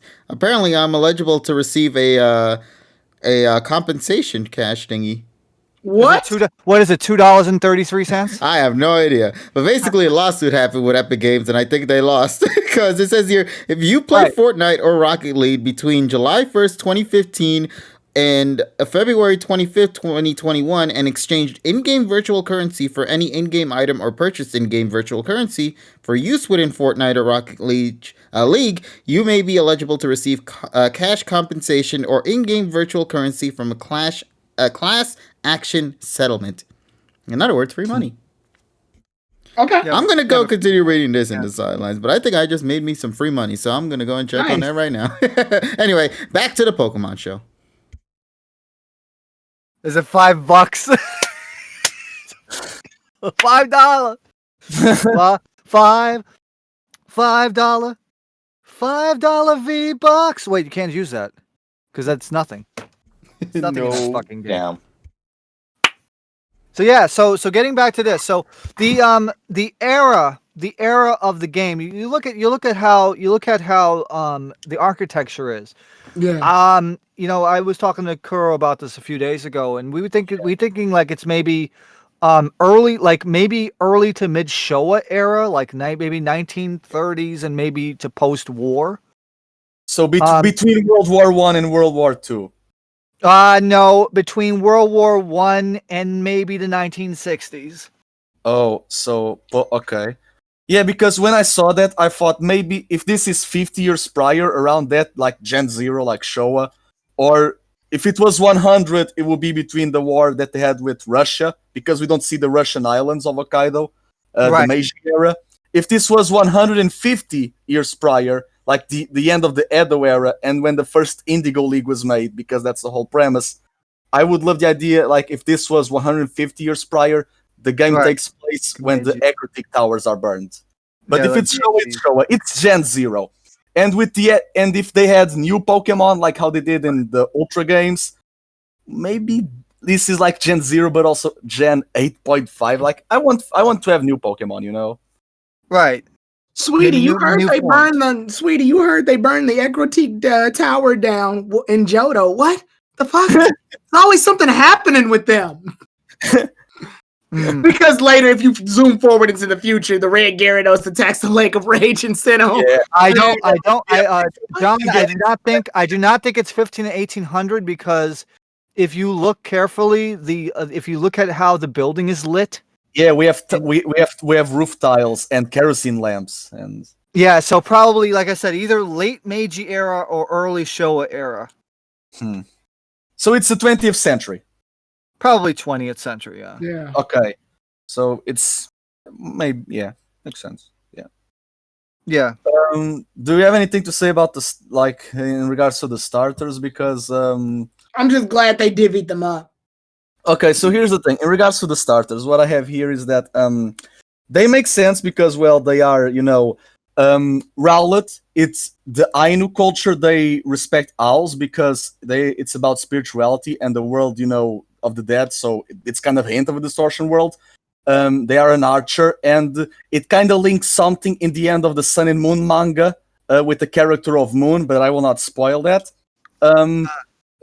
We also have, Cyndaquil, with the artillery gun power, and the Tokugawa shogunate because they have fire type, and because the Ainu culture, in Hokkaido, they also praise porcupines. And, Cyndaquil's like this mouse, porcupine, echidna, honey badger, whatever. And Samurott, well, it's a samurai from the Ezo period. Cyndaquil, Gen 2. We got Sinnoh Remake Gen 2 in Gen 4. Sinnoh had connectivity with Gen 5 because it was on the same time as the Nintendo DS, so that's why we have Oshawott. And they had the space-time stuff with Ultra Worlds in Gen 7, that's why we have Rowlet. Also, Cynthia. Cynthia was in Art Gold Soul Silver, that's Johto, Black and White and Black and White 2, that's Unova in Undella Town, and she was in the Battle Tree in Ultra Sun and Ultra Moon, so that's Alola. We have the symbol of Team Galactic, or something that it could inspire the symbol in the future. We have flags, so this is most likely, an embassy because it's foreign starters. We will not have version exclusives, maybe, but we could have starter exclusives because imagine that the CGI uses the arrow to get fruits on the trees, on tall trees, and you have special encounters with special starters, or the Typhlosion being a honey badger, they can shake honey trees, and Samurott cutting trees with cut going into hidden grottos. I want to see how this influences the anime because maybe Ash can have the CGI that it's not the ghost type, or I don't know, because Ghost Distortion World, we'll see. He could have, a water steel or a water fighter Samurott, and he and Dawn, because of the gunpowder and the smoke, they can have a fire ground or a fire poison Typhlosion. This finally Arceus has its own game, and speaking of Johto, Unova, and also Alola, Johto in Johto we have the Unknown. Unknown have Hidden Power. That's a normal move, but it can be various moves. Genesect has Technoblast, a normal move that could be various moves. And in Alola we have Silvally with multi-attack, a normal move that could be in various types. So they chose the Pokemon right. That's all. You put a lot of thought, and my head's going. Game Freak had a dartboard, and they threw the dart, and it landed on Oshawott, Rowlet, and Cyndaquil, and was like, "These are three." Oh, yeah, Let's definitely. roll. Also, we will see Unknown because Unknown they had the Solacean ruins 15 centuries before, and we will see, one Spirit Tomb. It will not be the one that it's sealed in the Hollow Tower from 5 centuries ago, but we will see a Spirit Tomb, or maybe several. We'll have to wait. We do not have a Pokédex, so we have to build a Pokédex. Yeah. We don't have abilities for the Pokemon, so maybe the abilities were not in universe. They were not discovered yet. That's why Arceus doesn't have. Wait, do we have in-universe proof that Pokemon don't have abilities? Well, the games, like in the website, they don't say the Pokemon's in Legends. They don't write the abilities. For the remakes, they do. For the Legends, they don't. Maybe that's to not break the immersion, because maybe you will have to find the abilities of the Pokemon. And Arceus not having multi-type, this could be Ancient Arceus or Arceus Prime or Arceus, one before creating. I believe it has ability. I still believe it has multi-type because those plates are supposed to be old. Yeah, they are in the abyssal ruins of Unova, so they are 3 millennia. They're also in the punk ass movie that nobody cares about. Yeah, Jewel of Arceus or whatever. 12, yeah. That dumbass movie. Well. In regards to starters, I saw there is this one frame when Dawn, because Junichi Masuda he retweeted the arts and he calls the characters Koki and Hikari, so they are Lucas and Dawn, but maybe that's just a placeholder name. I just call them Ancestor Lucas and Ancestor Dawn. Yeah, we do see what it could appear to be Route 205. Because we see the bridge and we see the Shinx, and the Shinx, they are most likely near the place where the Valley Windworks will be, and there's this hill. It will most likely be the place where the Fuego Ironworks will be, and I would love the idea that, how we can ride Arcanine and Let's Go Pikachu and Eevee, but instead of just going on a hallway, climbing Mount Coronet on the top of a Luxray. Speaking of Valley Windworks, Drifloon on Fridays, I don't know if they will be there because there is no Valley Windworks, so we maybe have to see Drifloon around Sinnoh, and if you capture one, maybe they will drag you into this distortion world because it's the world of the dead. Cool, I'm glad you have this entire game written out already. You gotta take a Drifloon and a Drifblim, and you gotta bring them to a particular location where the moon will rise at a particular spot, and it'll help you rise into the sky above, where a portal will appeal and suck you in, bringing you into the distortion world. Koro, that's where all the kids actually go to. You definitely put a lot more thought power into this than any Pokemon game company I've ever seen in my life. To finish off, I have various, but I'm going to finish at least the line that I have here. We will not have underground because that's Byron's dad. Rourke's grandpa created the underground, so we will not have the underground. We will not have the Orberg mines because mining wasn't a thing. Maybe we can see, the construction of that. Maybe the tunnels inside Mount Coronet, they will not be as we know because they are not man-made. Like I said before, we will not have trades. Maybe trade evolutions and items, they will be different. Time travel, how we get the Porygon Z. We will not. Maybe we have a Celebi event. Maybe Rotom can be in the wild, but not with the forms of the appliances. So maybe Rotom, like in the anime, pull off an elevator and we time travel with Rotom. Maybe we can get Spike-eared Pichu or a white Pichu that was meant to be the Spike-eared Pichu. Anime-wise, time travel arc with Tokyo and Celebi. Yeah, you really thought you're gonna be really disappointed when they do none of that. speaking of Journeys, with the game with Legends We've lost releasing him. He's in next his year, own world Journeys now. is going to have 4 years. We're going to have 4 years of Journeys, most likely. We'll see what happens. You put you something put about me feels happy yet sad at the same I time was gonna about say, 'cause that they're not thought. gonna do any of that shit. Like, Yeah, and it saddens me, man. Like you I put so much thought into a thing that probably has 10% of happening. At not least something 10%, happened. man. Well, Not even well, hey, 10%. if 0.7% can happen, sure can 10%. That sounds like a good Tyrone- fan game. It sounds like Tyrone- a fan idea, Tyrone, not a Pokemon idea. Tyrone, I have 108 topics in my list. If I get one of them right, it's less than 1%. Christ, man, Yeah. you really I aim outdid my- forward. I'm thinking to myself, they're just probably gonna yeet us in a giant land and then say, "Go find Pokemon." Like that's Yeah. all my brain has forced me to think. I am Also, not going that elaborate I'm with it. glad that you brought that up because we don't have centers, we don't have marts, so healing and shopping will not be as we know. I'm sure there'll be hot springs to heal your Pokemon and trading system. Village Marts still exist. Yeah, like how you walk around and there's houses because poison was a thing. Will poison be like in the old time or like in the current time? That You could just collect berries Oh and my herbs. god, you Yeah, can get yeah, we- yourself yeah, we- poisoned. we have to collect berries to make our own potions and curatives. Maybe because the Pokeballs, they are these steampunk Pokeballs between the modern ones. Eat a Pecha Berry. Don't think about it that hard. Yeah, like But how would it work for a because- human that gets poisoned though? Just eat a Pecha Berry. Don't think about it that No, hard. that only That's applies to poison. Pokemon. What about trainers? Also, Red Rose actually said this. If this is creating the trainer route and the career of trainers, will we have tutorials? Because No, probably Yeah, not.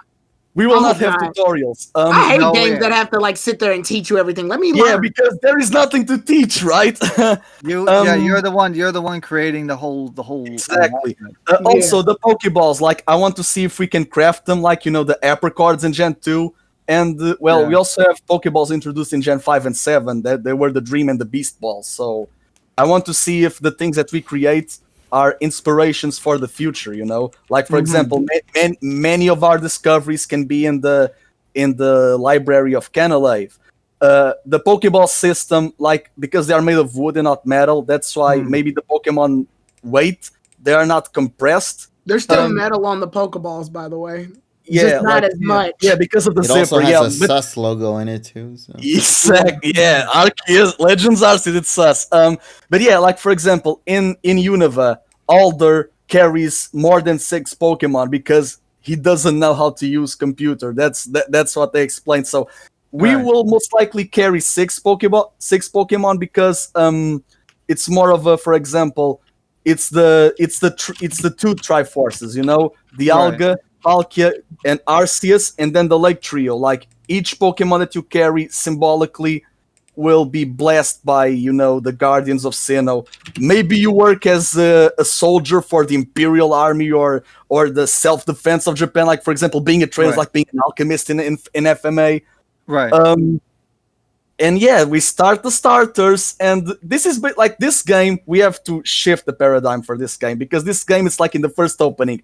We have to travel across the land, searching far and wide each Pokemon to understand the power that's inside.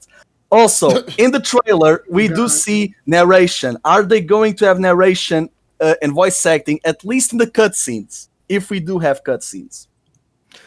Probably not because Game Freak is cheap. I was about to say you're putting you have a lot of faith in Game Freak, and I respect that, but you got no! I don't have faith on, no! I have faith on my creativity. I don't care if they do this or not. I'm just glad to point this out to people and give them hopes. I love Sinnoh. I want to see. Your brain has created a way better Pokemon game than we're gonna. Because I want for this to be like Golden Kamui, Princess Mononoke, Gintama. It's not feudal Japan, people. It's not feudal Japan. Or they give us a plot twist, and this is a sequel to Platinum, and Cyrus actually created the world that he wanted. Or maybe we'll have, this is years into the future, and we will have, Calamity Ganantino or some shit like that. Right. All right. So now that we have that established, All right, who here hasn't had a chance to chat about it? Evie, have you had a chance to talk about Yeah, this? Evie, topic? have you said Hello. anything? go. I know, Evie, No, I you haven't. haven't. Go ahead. Go ahead. All Ian. right. Okay. So, Pokemon Legends Arceus. Honestly, this was something that I was not expecting at all. For the Pokemon live stream, I thought it was mostly going to showcase like some exciting announcements, like maybe something for the anime, TCG, obviously the games, and I thought Brilliant Diamond and Shining Pearl was just about it for the games, but then we get introduced to Pokemon Legends Arceus, which caught me completely off guard. And when I looked at the trailer, it was something that I didn't think Pokemon would ever touch on. Probably the closest thing that Pokemon Legends Arceus has ever hit home to an open world game, or an open world feature, which obviously is a noticeable wild area in Sword and Shield. But instead, this is actually an open world game. Like, have you guys ever seen like on social media how people would think an open world Pokemon game would look with like Unreal Legend 4, some shit like that? Yeah, Unreal Engine 4, yeah. Yeah, like, this is literally their definition of an open world Pokemon game in Pokemon Legend Arceus. And even though from the looks of the trailer you can see some noticeable bugs, like I know some frame rates and some animations look pretty wonky. Because this is like pre-alpha. Right, and I can understand that, but based off what I saw from the trailer, I think this game has a lot of potential to be one of the best Pokemon games, in my opinion. Yeah, they have so much on the table that just feels like it has the potential to scream great game. I like how different it is. Yeah. And this is what Pokemon needed after so many years, man. I agree. 15 FPS, no, it's more like 8. Yeah, that was an 8 FPS. Below 10, yeah. Oh, the gameplay footage isn't final, so. Well, yeah, of course. Yeah, I understand. Even in Sword and Shield, though, the Pokemon that are very far away, they also have. I want to point that out too. I'm glad nobody tore this fucking game apart like they did Sword and Shield with the fucking tree. Yeah. Oh no, we did. Yeah. Don't worry. I mean, I'm sure there are people who did it, but it's far less. Like, I remember you couldn't hop on Twitter without somebody going, "The fucking tree looks like a Nintendo 64." No. See, you're viewing it wrong, Tyrone, because everybody was doing that to BDSM, not to Legends. Oh. Yeah. Did you not recall that one guy saying, "I can't believe you ruined Diamond and Pearl Remix with this piece of shit"? The people who wanted Diamond and Pearl Remakes too, they are really pissy about Arceus because it's like, oh, that overshadows. I'm like, that's y'all problem. I'm sorry. That is a y'all problem. Arceus needs love. Like, Eternatus and everyone else, because of the new forms, they got base stat totals. Like, I want to see an Arceus that has 200 in each stat and 1200 overall. Not usable, of course, but he's the god of the Pokemon multiverse. Give him some goddamn respect, man. Yeah, I figured that. he's gone after all. I mean, also, if we do have a time travel arc, I want for Gil to meet Arceus and basically say, "Join my team, or your son will suffer," like because Mew and stuff. Oh god. all right. So a few more things. I know. Terrell mentioned this on his video, and yes, he did upload it a few hours ago. That we're getting a lot of open world games, and there might be too much of a saturation in that. It's starting to become a mainstream genre. Yeah, it is. The Breath of the Wild design. Well, no, GTA. GTA. No, I only say Breath of the Wild because that's what everybody's going to. Yeah, that's what everybody's calling it. Yeah, but in effect, GTA pretty much pioneered the open world game. Yeah. If you want to look at it that way, but it's more like they're gonna Game Freak really has to do something different in order to stand out in between. We've already mentioned those human mechanics, those climbing mechanics, and other things like that. But it would be interesting if we're gonna have like objectives to do. Like, do we have to dig into Mount Coronet to find something, or do we have to fish or something like that? Maybe this will be an objective based game, more than just like a regular open world. Oh my god! I would love to do dungeons in this game. Yeah, would be dungeons absolutely ridiculous.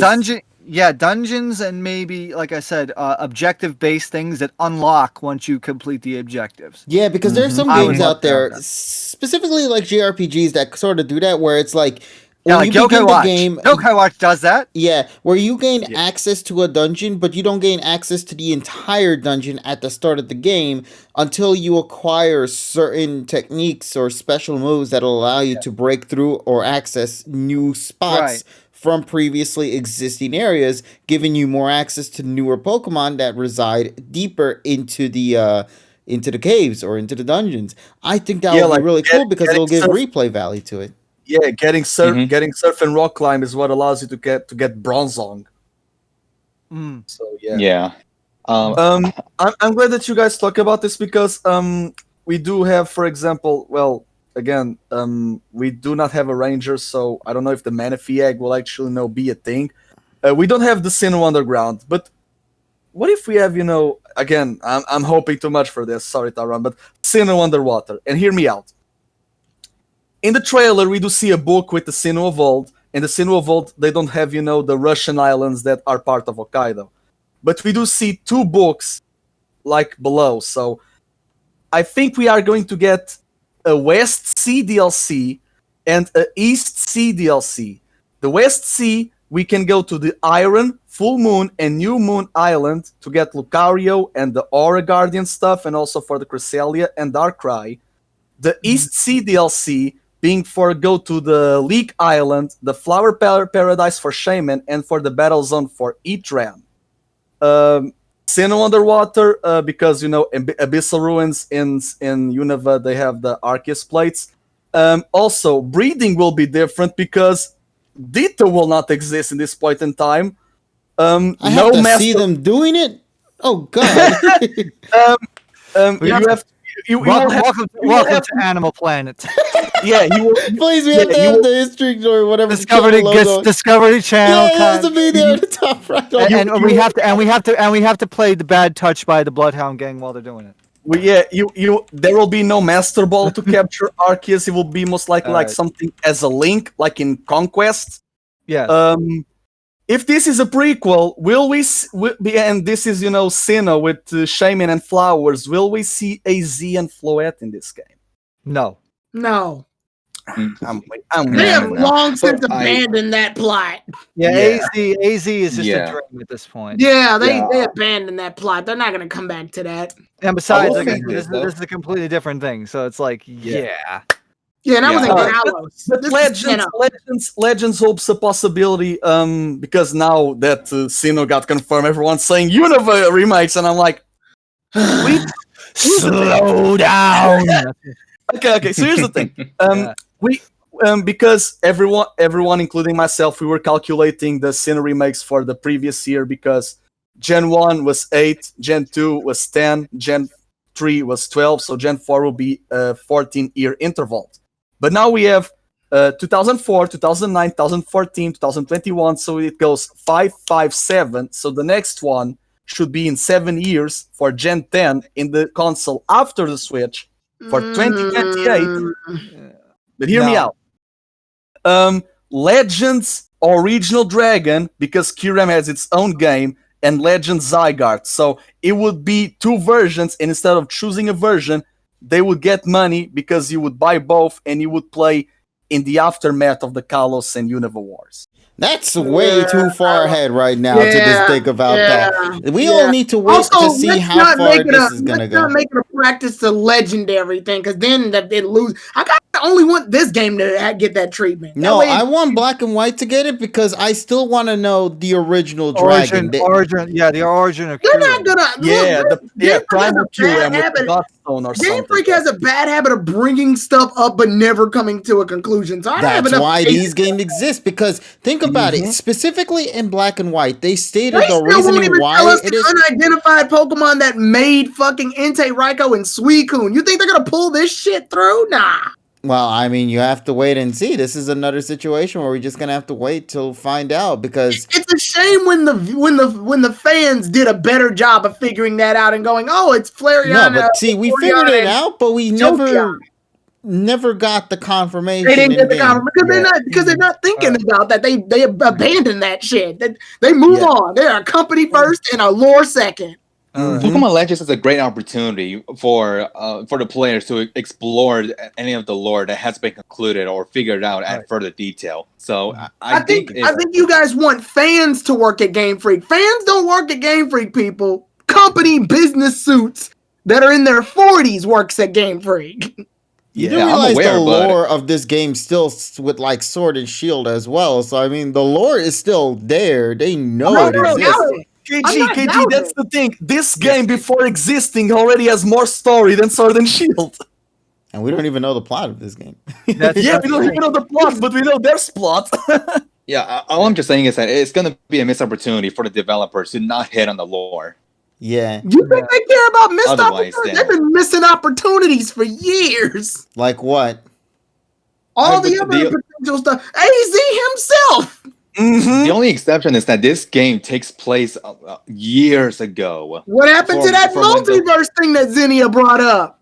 Oh no, that's still true. Also, in regards to the games taking place in the past, like how TSS, you said Showa era, right?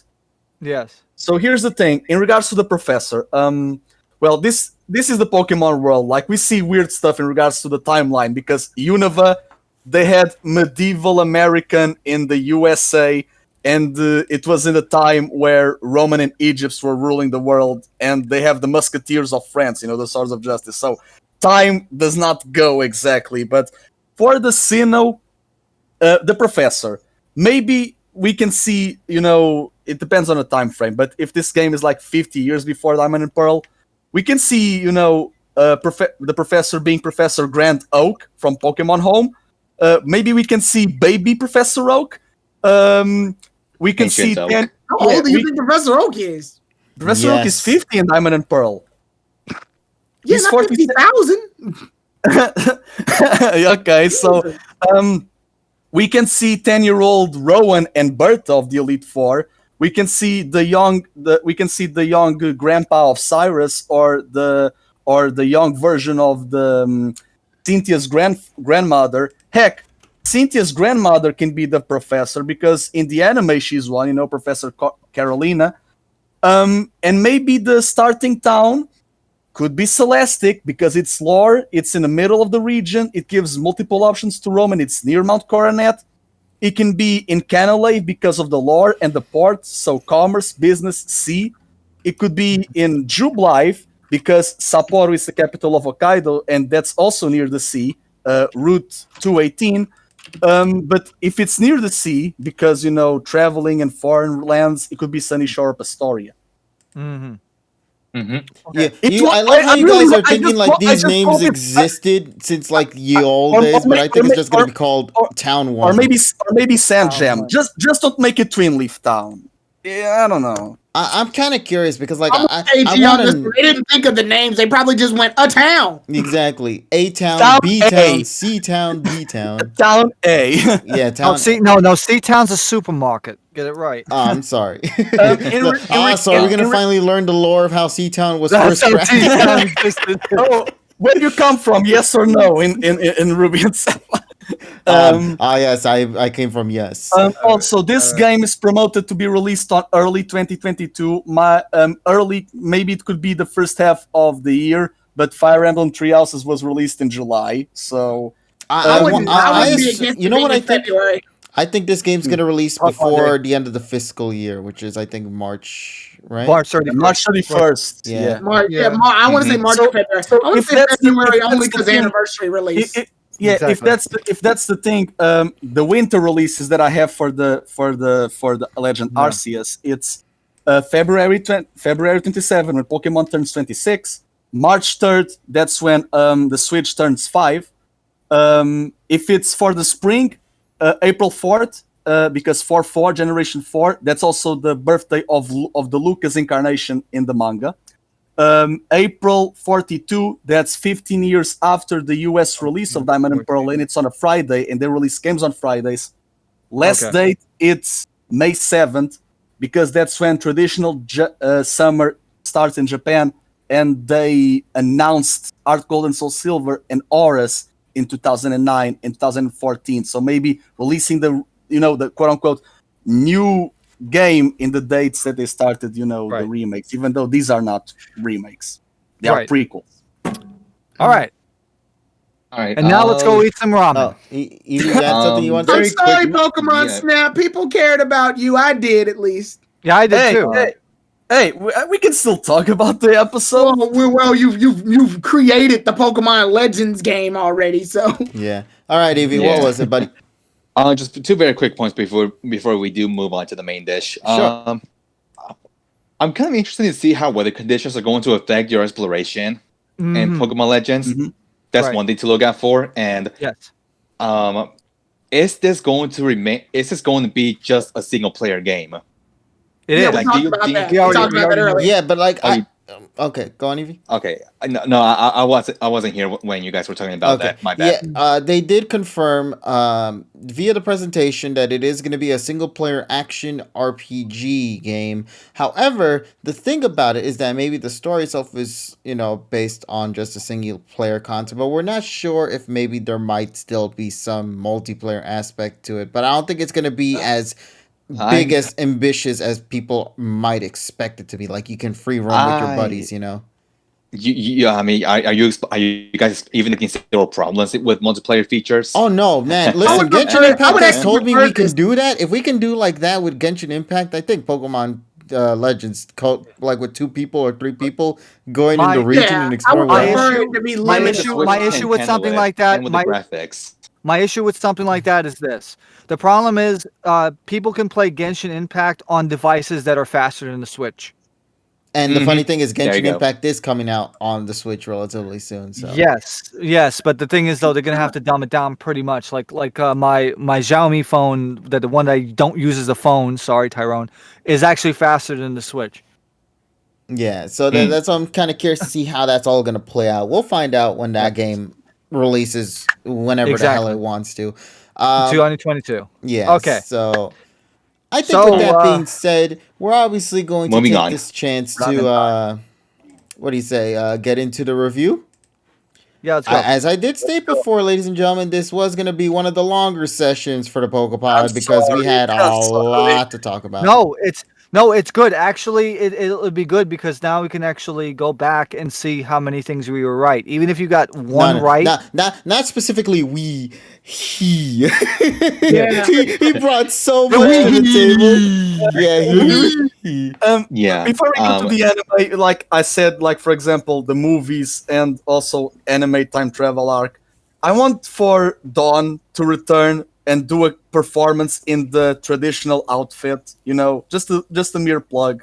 And if they outsource for other company to have Let's Go Johto, give Koharu a Cleffa, like how Brock had a Peony, so that she can have a Clefairy for Pokemon Pink.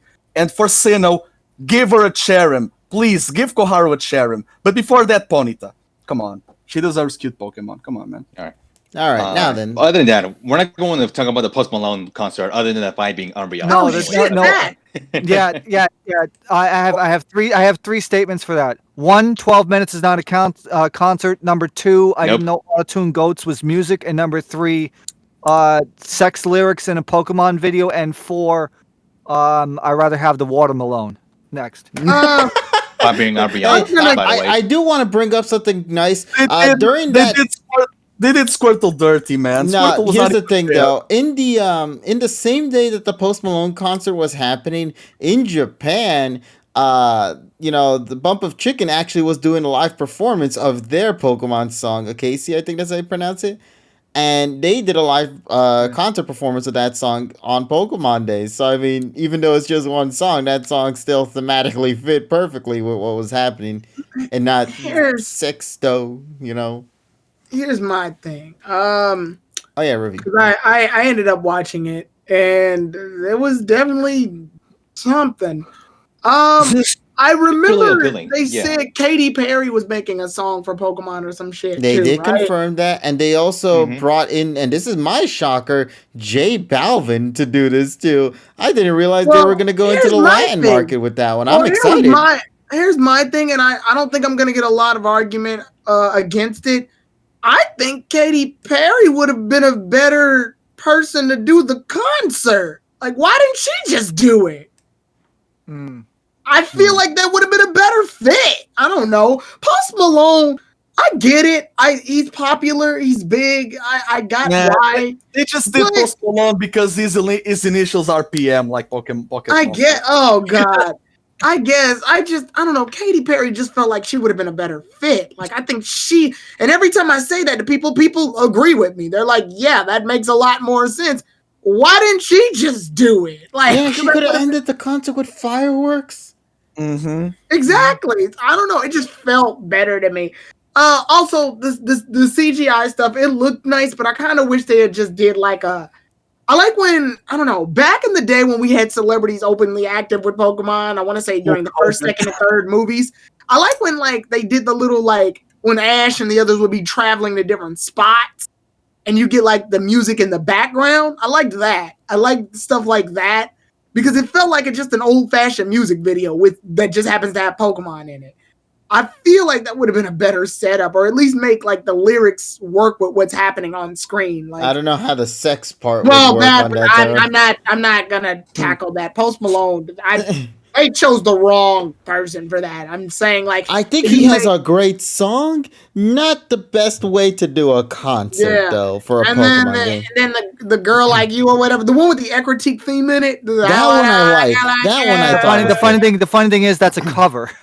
Yeah, it's a cover. It's not everybody knows that. Cover, but it's still everybody knew that. I have a history with that song, making fun of it, where I say A-I-O-U, all the vowels. But it was something. I mean, hey, at least it happened, right? Yeah, celebrities. Somebody got paid to do this, and they got their money. Yeah, celebrities are involved in Pokemon, so that's kind of cool, but. It was. I just don't think Post Malone was the best choice. They could have picked literally anybody else. I would have preferred to listen to Shofu when Nate wants to battle instead of Post Malone. Yeah. Actually, keying off of that, in 4 days' time, the Black and White launch would have been out, and that would have been the Presidents of the United States of America, which did freaking. Can't Stop Catching Them All. That's a 50,000 times better than this shit.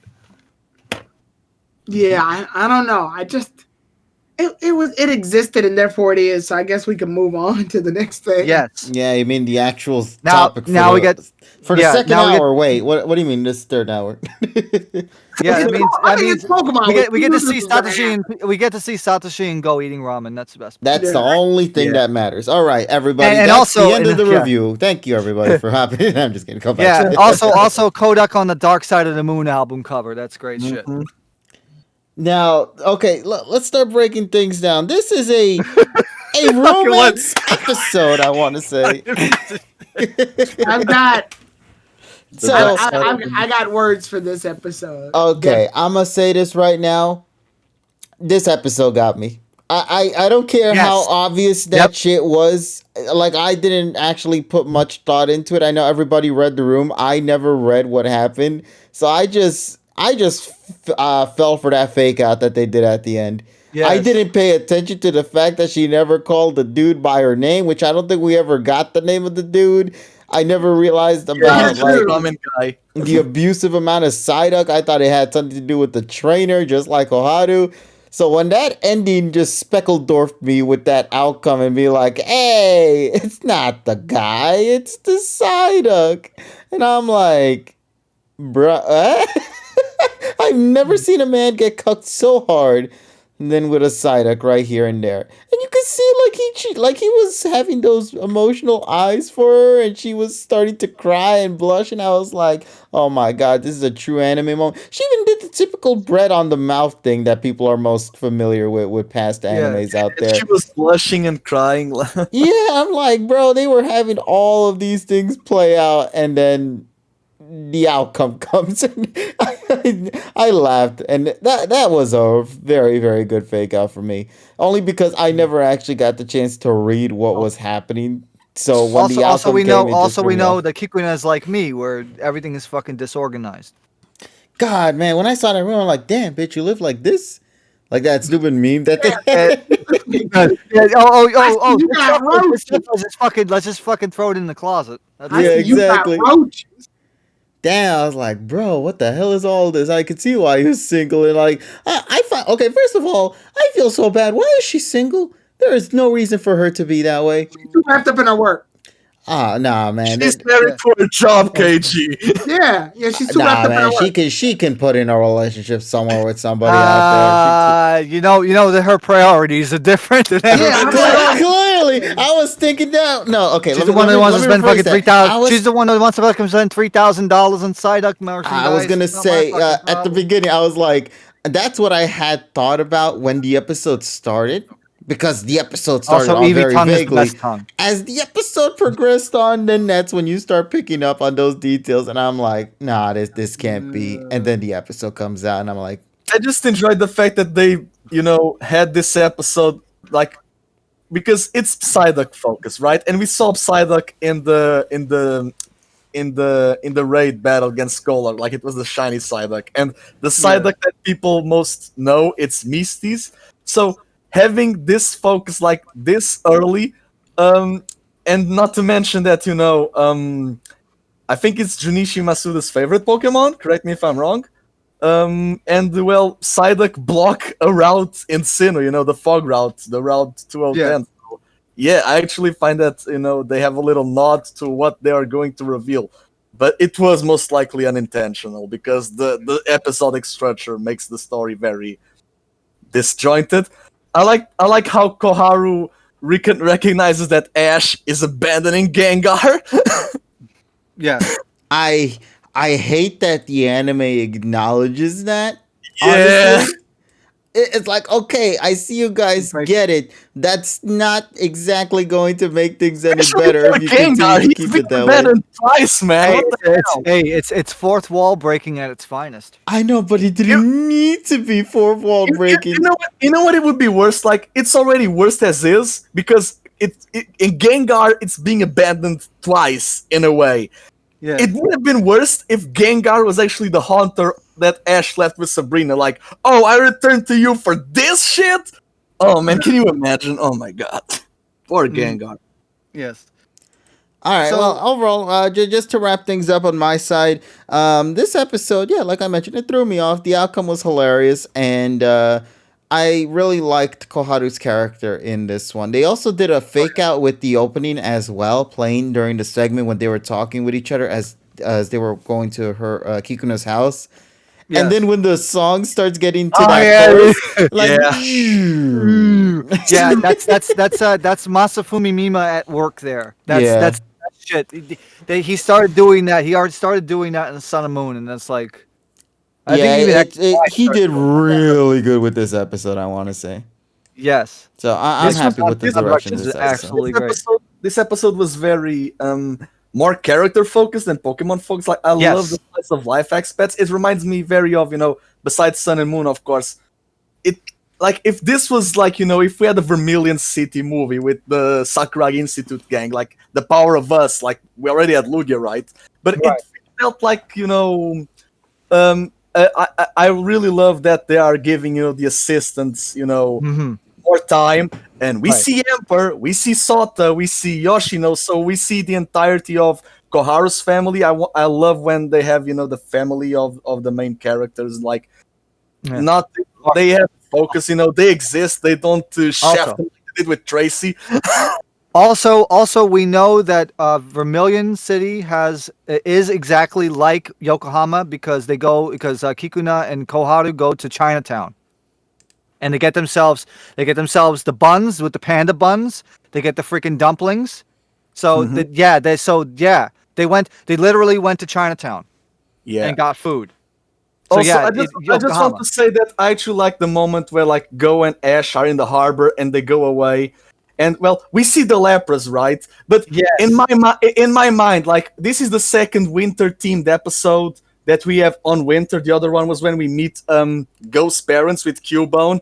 Rip for Cubone, I guess. But people are going to say, "Oh, it's a second winter. Ash is 11. I'm like, no, this is all Articuno's doing. Articuno's just flapping his wings and fucking up with the weather in Kanto. Mother much. Nature is a Pokemon, didn't you know? Yeah. Honestly, can you imagine if it was Articuno instead of Lapras? Oh, that would have been a big. I actually would have been because we mad already at saw that. Zapdos in Brilliant. that would have pissed off more people than what it was. Yeah, the Lapras one I just made up and just said, oh, that's Ash's Lapras and his family there, and like, oh, that's so cute. Because I need to shoehorn in continuity somewhere.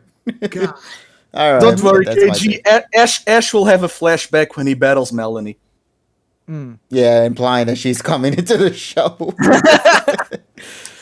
But I did, like I said, I did appreciate this episode. By the way, the Dautermach, the Matroska there of the Psyduck shit. That's adorable. Yeah, the Matryoshka. Yeah, they had all different faces, by the way.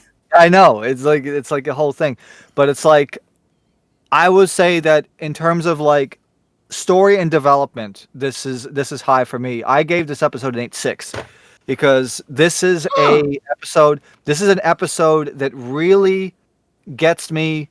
That this like for in terms of like pure character development, just hit it out of the park. I really enjoyed that. Also, like I said, I docked points because we do not see Satoshi and Go actually eating the ramen. I want to see some of those fucking noodle strands. Come on. They didn't get the animator they were hoping to get, so they just had to. Yeah, we didn't get. But at least we see how they eat. Like Ash just goes for the bowl, and Go is like actually politely eating like. Pikachu gets its own seat instead of just sitting on the ground. Like, yes. That's some good stuff. Yeah, Pikachu gets a chair. Like, come on, man! Don't make the Pokemon eat on the floor. That's pretty much. Yeah, because we all celebrate hygiene. But at least the good thing is they got Satoshi and Go out of the picture, and they don't reference it. So like I said, it's personal development without them, and that's what it's doing. And for the people that say, "Oh, the director changed, didn't do shit," there is hope, but we have to wait. Because the people that say, "Oh, but there's still executive director and senior director," once again, I point to Lucky Star. Lucky Star Kantoku, the director was changed, and it changed for the better. So again, doesn't matter if the executive director stays and then the senior director stays. The director will get some things, change direction. Yeah. And So this again, episode, that's the whole thing. honestly, is a good. You know what? Here's the thing, though. Who knew we needed to just go back to the Sun and Moon formula just to get this sort of stuff back again? And that's what I love, because I always mention this, even before Sun and Moon, and even in X and Y, people can vouch for this. I always think my favorite thing about the series, especially during the final episodes of X, Y, and Z, were the moments when I can just appreciate the trainers themselves and just see them grow individually without needing to rely on the Pokemon to advance the story, even if it might be like a plot device. Here in this episode, that was that. We got to see more side of Kikuno. We got to see Koharu, have a girl-on-girl conversation, like a girls' night out, which was nice to see in this show. And just see them, have a little bit of fun with each other and kind of like set up the story for the second half of the episode, which was the whole romance subplot that Koharu fantasized on, which I love that she acted. She's the a way she's hopeless supposed to romantic. act. She's a hopeless romantic. She has Pokemon with tail hearts, so So I love that side of this of the story, and just overall a very fun episode. There wasn't necessarily anything wrong with it, aside from like little nitpicks here and there. But I'm just happy with how things turned out. Now, listen, I always love it when episodes can. I love it when I get episodes like these. However, my big complaint still relates to the part at that, like, I don't mind if we get episodes like these as long as it had episodes prior that had done the work to get episodes like these.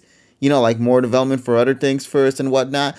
However, I'll let it slide for this one, just given the fact that this is Kikuna's real first moment in her in the show, given that she hasn't had one until now. She did appear she in multiple fanboyed for episodes. Blaziken, so she has a thing for bird-like Pokemon like Psyduck, Blaziken. Well, just you wait until she meets Rowlet or Don's Piplup or something. Yeah, so once again, like I stated, and I like this episode. Kikuna is best girl in this show, and Koharu did the girly thing, so I'm very happy with that. And yeah, I can't wait to see it. Now, the only thing I'm gonna say is that Or Rangy. I'm gonna start focusing. I'm gonna start focusing on the background whenever they're in the lab to see if those Psyducks are still there, because I need to see that continuity still present. I mean, they have the Magnemite for Rangy, so I'm sure they'll be. No, I'm surprised they weren't there in the beginning then. Well, actually, were they there or were they not? No, I'm not. I have to go back now to check. I'm going to go check right now while we're still here. Okay. Yeah. Also, the Shumai. I like the Shumai. All right, but yeah, that's all I got to say on that. Taran, well, I know you had some things you want to say about this episode, so I'll pass it on to you, buddy. I do. So, this episode. This is my favorite Pokemon Journeys episode. Wow. Yeah. Like in general, I can see why. This is coming from the XY guy, by the way. Oh my god. The Psyduck Wait a is in the minute. background. The Psyduck Wait a minute. Hold on a minute. What's up? What? Wait a minute. Look who we have. Who's in the call? Oh, he's trying to steal my fucking spotlight back. Oh, actually, we might need to see him on mute first before anything else. What the hell? I didn't know if y'all still live or not. My bad. Nah, we're all good, buddy. Welcome aboard. But I'm gonna let Tyrone go. Tyrone go. It's his favorite episode. Explain why. Mm-hmm. I watch slice of life animes, right? Like I watch that along with shonens and stuff. I loved that each character was used effectively. Like, yes. I like the fact that Ash and Go. Sadly enough, this is how I kind of want Ash and Go to be treated primarily for Koharu's stuff, because this feels like the fixed version of the Opal episode, where Koharu is the main focus, but Ash and Go were just there. They contributed nothing, absolutely goddamn nothing.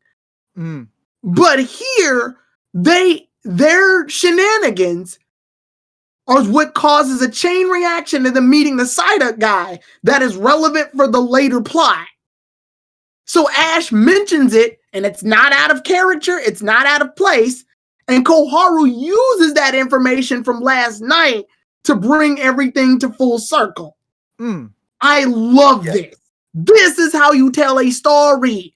This is how you make events culminate. I remember you saying that this in the Farfetch episode. Like Ash should have meet the Girder dude, Go should have meet the Gallade dude, and plot A and plot B make plot C. That's what they did. That is exactly what the fuck I was talking about. They did it perfectly. That's New director. That's exactly how you do this. And I love the fact that when Koharu's hanging out with what's her name again? Kikuna? Or Chris, I love that Chris, her name? When she's hanging out with Kikuna, they're eating and they're having all this fun time. They're eating food. They're doing all the girl stuff, which in slice of life animes, you have to have your breathing room. You have to have, variety before you reach your climax. The music to Searching for the Psyduck guy is really good. I like the snowy environment during all of it. This is exactly what I'm talking about when I say make your stories connect. You have a plot A, which was Koharu's. You have a plot B, which is Ash and Go's, which didn't take up most of the time, and you culminate it together. And so much is happening during this that lets you know that there's an environment going on. They didn't need to show us that Koharu's little brother was spending the night over a friend's house. They didn't need to show that Koharu's mother was going somewhere to tell them so that they can get takeout later. All of these little tiny elements. Sakuragi leaves to do a research trip. All of this stuff builds as to why Koharu's in Kakuna's house in the first place. And it gives off this feeling and this environment. Now, people are probably going to be like, well, what about the fake out at the very end where she likes Psyduck instead of the guy? Pokemon did the whole plot where it looks like she was going to... Thank you, media. Pokemon did the whole plot where it shows that Kakuna likes the guy and they were going to have like a romance reunion. But then Pokemon reels you back and tells you, hey, remember? this is Pokemon. We don't do that shit. For any other but anime, what about Sun and Moon? hold up. Well, Sun and Moon, they could Professor Burnin and that we all saw. Yeah, that. like the one who kissed Kukui, it wasn't Pernette, it was Munchlax. So no, it was he kissed Samson Oak. Anyway, my point being that twist at the end for any other anime slice of life romance like anime that wouldn't work obviously because it would throw away the tension. Here, because I know it's Pokemon, this actually works. Mm-hmm. This is the only time it can work. So I actually liked that, and they all took the picture together, and it's plus I always thought Reiji was a better like they have a thing. They'll probably wind up being a thing. Like they won't show it on screen, but I feel like they have more of a thing. I mean, opening one already has them dancing together cute. From the moment of Kakuna starting off with her phone call with her mother, all the way up to here, I feel like every character was used in a way that lets you know that this is a world that just happens to have Pokemon in it. That's what I loved about the past series so much. I love it when we acknowledge that the Pokemon exist, but they don't always need to be the focus. They can be used as plot points. They only did this 2 other times, and both were Koharu episodes. And that was before she knew what she was going to do. Right. So I feel like this episode did a really great job just putting all those plot threads together to make an actual story that I can invest in. Even the ending and the way it ends off with the picture and everything. Like, it was great to see this environment that felt so Studio Ghibli-ish a little bit. Actually, it actually reminds me of some of the deep storytelling that actually had Initial D, which is I wouldn't mind this being a movie. What is it? Love is a Kodak, the film. Yeah, or something like that. I loved this idea. I really, if you're gonna have a downtime episode, this is how you do it. This is how you invest. So for the first time, I'm giving this journey score a higher score than TSS gave it. I'm giving it a 10. Wow, this is your. I would actually still put this in my top 5 or top 10. Easy. Actually, or 9.5. Yeah, well, I know not every episode is perfect, but the fact that you have it so high up is still something to kind of behold, given the fact that you are very mixed on the series. I know I gave it an 8.6, but I think the only reason why I gave it an 8.6 is because some of the things, and Trey drops like he does. The only reason why I gave it an 8.6 is just because I know Pokemon's supposed to be about, the battling and other things. I did appreciate this. But like I said, I wish there was just a couple of things that could have been better for me. But like I said, I would give it. I would have gave it the 9s if they would have animated the freaking ramen. Oh yeah, the Sobble thing. I forgot that happened. There was so much in this episode too. Yeah, there is. I mean, I'm not gonna take anything away from it. Absolutely not. But definitely top 5, top 10 for me. Definitely, I do appreciate it. This episode really gave off the feeling that things are happening. This is a world. Yes. And this is a world of Pokemon. Like even the narrator ending it off was perfect because it perfectly described like the story that was being told here.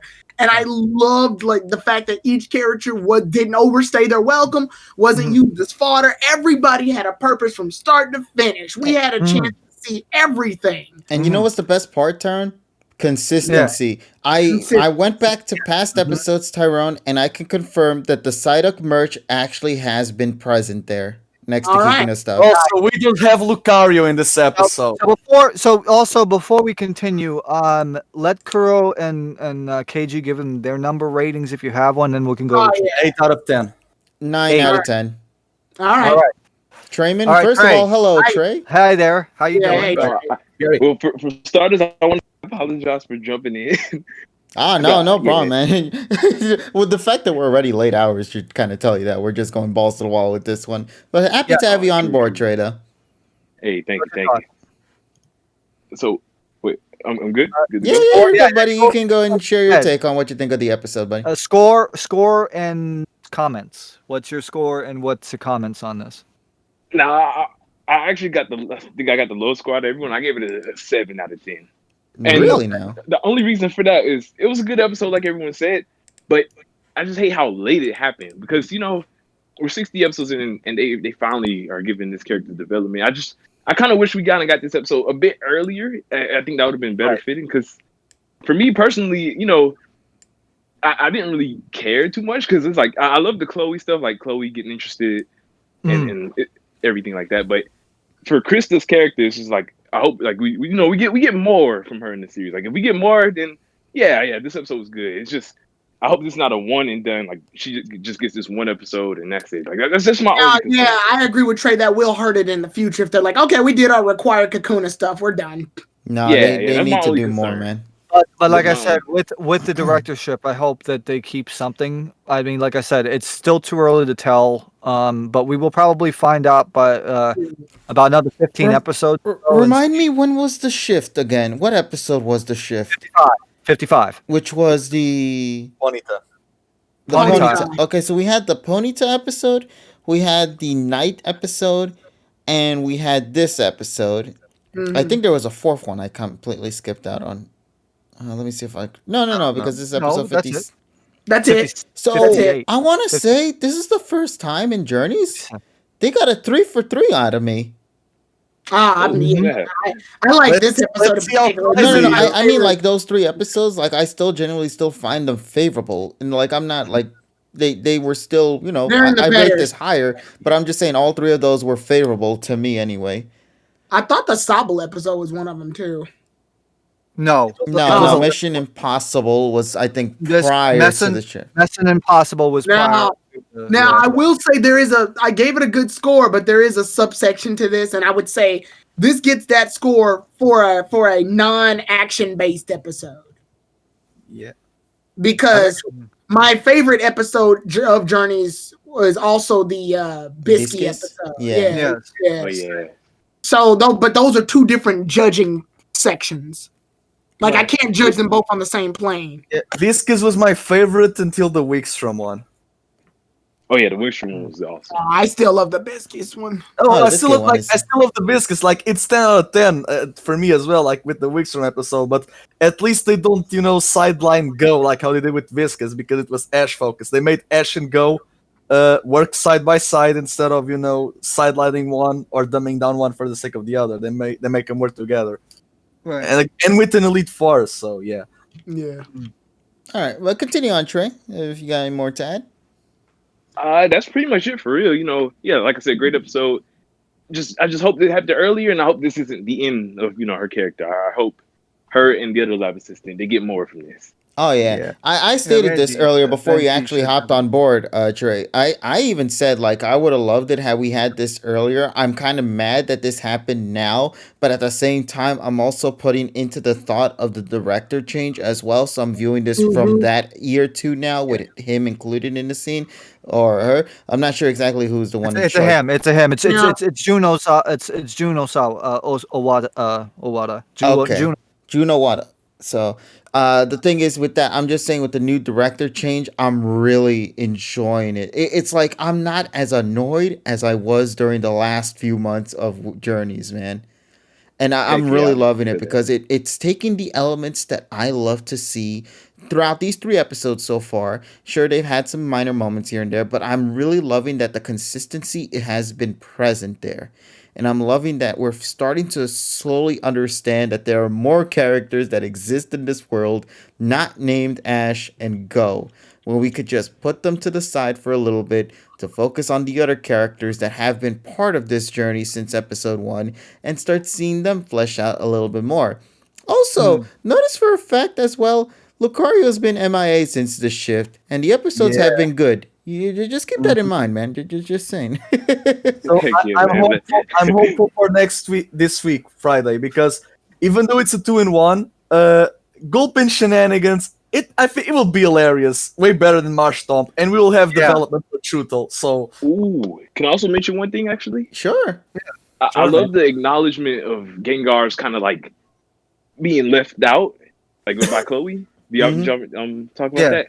Yeah, like Chloe was like, Gengar is probably mad because Ash left it behind. Like I do wonder, if this is gonna lead to something, or maybe that's just a a little nod to like them recognizing the issues before the new director came. Like I do wonder.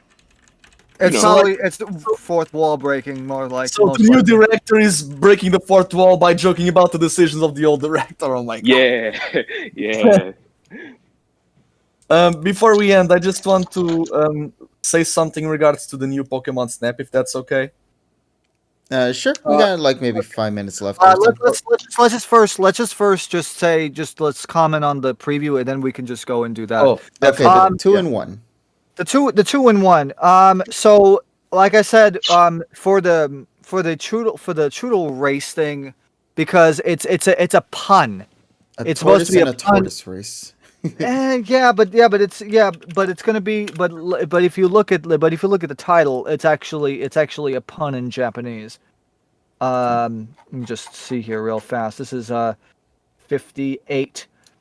It's because the title for that is come on, which is come on, right? It's not come on nigga.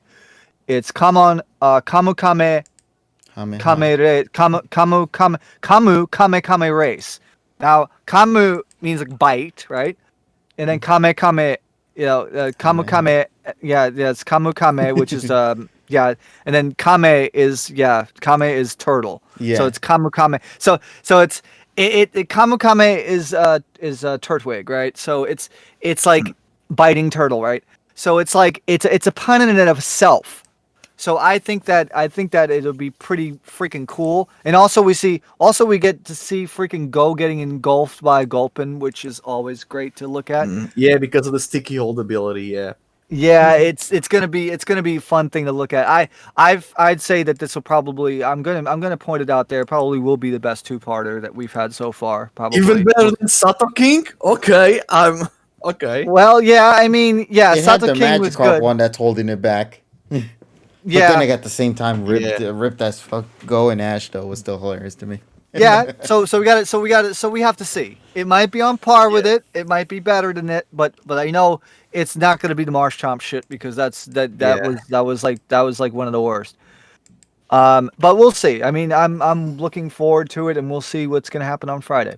Like, I just find it odd because, well, when I see the American batches of the episodes, like they did, when Ash and Go, they were like with the Shelder, like with the Sato King and the Go King. They had British accents in the American version, and why doesn't Sonia have a British accent? Like, what? She's Galarian. What the hell? They're not thinking that far. Yeah, They're not thinking not yet anyway. And besides, it was a very weird British imitation. Yeah. Also, we see Raboot, like. Yeah, there will be also to comment on some of the dub stuff. There's a dub clip on YouTube with Galarian Farfetch'd, right? And I like how Farfetch'd sounds like he's busting a nut. I'm just saying that. Like Farfetch'd. Like, I understand why they did. But it's spelled C-U-M. But I understand why they did that. It's because it's supposed to sound like majestic. It's supposed to no. The Farfetch'd busting nut sound. It's supposed to sound like majestic, like a knight and everything like that. But I'm sorry that no, it doesn't sound good, man. It doesn't sound good. And with that, I think that's our perfect way to wrap up. Wait. I want to talk about Snap for a couple seconds. Yeah, in regards to the 2-in-1, like we see, there will be a character named the Turtle Master, so I thought of Muten Roshi from Dragon Ball. We see Torkoal, and I want the moment between Torkoal and Cinderace, like, the tortoise and the hare, because it's a race and there are no fire types. And I want for Cinderace to actually, run with Quick Attack, but, Torkoal using Shell Smash to boost the speed and Torkoal outruns in the race. I want, just that 1 minute, and I'll be a 10 out of 10 episode for me. Right. So, in regards to the new Pokemon Snap, now that we have the Quick Attack and the speed, I like that, they, like, the anime, the best moment of Best Wishes was Emolga shocking everyone, but new Snap... And Pheasant has no right to be in that cherry blossom. Like, come on. Oh, that's what you wanted to bring up. No. Okay, because here's the thing. The Illumina, I love the Illumina orbs. It feels like a counter to the Shadow Pokemon, like, Light and Shadow. We see Thought Snap in the new Snap. He's the mentor. He's basically working with Professor Mirror, and he's the mentor to the kids. We already have the rival in Rita. We have a new rival. Why do we have a rival? It's a fucking picture. Hey man, listen, photographers have rivals, buddy. We didn't have a 64 game. You just took pictures. Yeah, we will have a rival that it's named Phil, and there is Phil the photo guy. It's the guy that takes you photos from X and Y. So I don't know. Maybe it's Phil Jr. or whatever. And the Lental region, like in the past, people stated that, Mew is in Pokemon Island and we have starters. Maybe starters come from here. And now we have Celebi. And I want to see if they link the Snap with the new Snap and go with Tokyo because Mew and Celebi. And seeing more starters in the Lental region. Because in the cover, we see multiple Vivillons. So I want to see how the patterns will be for the Vivillon. We see Grookey and Scarbunny. We don't see Sobble because Sobble will most likely in-game be invisible. That's why he's not in the cover. And last but not least, I want for the default names of the male and female protagonists to be Flash and Pixel. Don't overthink it. Take pictures of Pokemon. Yeah, don't overthink it. Just take pictures of the Pokemon. Flash though. Oh man, all right. But yeah, we can share photos in social media. That's going to be amazing, and that's where my money this year will go because I don't see a reason to buy the BS Diamond and Pearl. Damn. Oh dang. I mean, understandable. At least now they have months to convince me otherwise. Okay, so with that being said, ladies and gents, I think this is going to be the time for us to go and wrap things up for tonight. I want to give a massive thanks to our guest of the week, KuroBlitz, for hopping in through. You really came through when it came into a lot of the speculation and lore. Thank you so much. I'll say this: you were definitely the most unique when it came to talking about the lore of the series, because I wouldn't think half of what you just said. I want the story, but they want money. So I know. I was gonna say, that's literally what it comes down to. Yeah, so thank you for hopping through, Kuro. We had a lot of fun with that. I also want to give a thanks as well to Trayman1 for coming in at the very last minutes just to also share his input on the episode as well. Thank you for coming through, buddy. And to our main host. You spotlight Tyrone. Yeah, no problem, man. And to the hosts that are always usually here, Tyrone and TSS, thank you guys as well for coming through. Polly and Evie, thanks to them as well. You can make sure to follow everybody down in the description below. Oh, yeah. And Kuro. Wait a minute. Before we do that, we got to do Kuro. Plug your stuff. KuroBlitz on Twitter. KuroBlitz on YouTube. KuroBlitz96 on Twitter. So yeah, short, sweet, and to the point. All right, sweet. Yeah, and with that, unlike the other stuff. Yeah, and with that, thank you once again to everybody for tuning in for tonight, and we hope you guys enjoyed our session of the PokePod. We will see you guys again next week, as well, for whenever we're gonna do, I don't know, the 2-in-1 and whatever news update we'll probably get for that one. So yeah. Okay. All right. Remember, follow Trayman1, Trayman1_Alola on Twitter, and Trayman1. Thank you, bro. Yeah. And also tomorrow, what are we going to be doing tomorrow? We're doing Black, right? Heart Gold. That's right. Yeah, Heart Gold. So, KG's having Heart Gold. 10. When are we doing that? 10 Eastern, right? Yeah, 10 p.m. Eastern time, the usual. Right here. We're going to be coming right here, where we're going to be finishing up TCG. I thought you said that last week. What? I thought you said you were finishing TCG last week. Oh no, the game is longer. Wait, is it still long? Wasn't that long? Just it's a trading card game, so okay. So shit gets weird.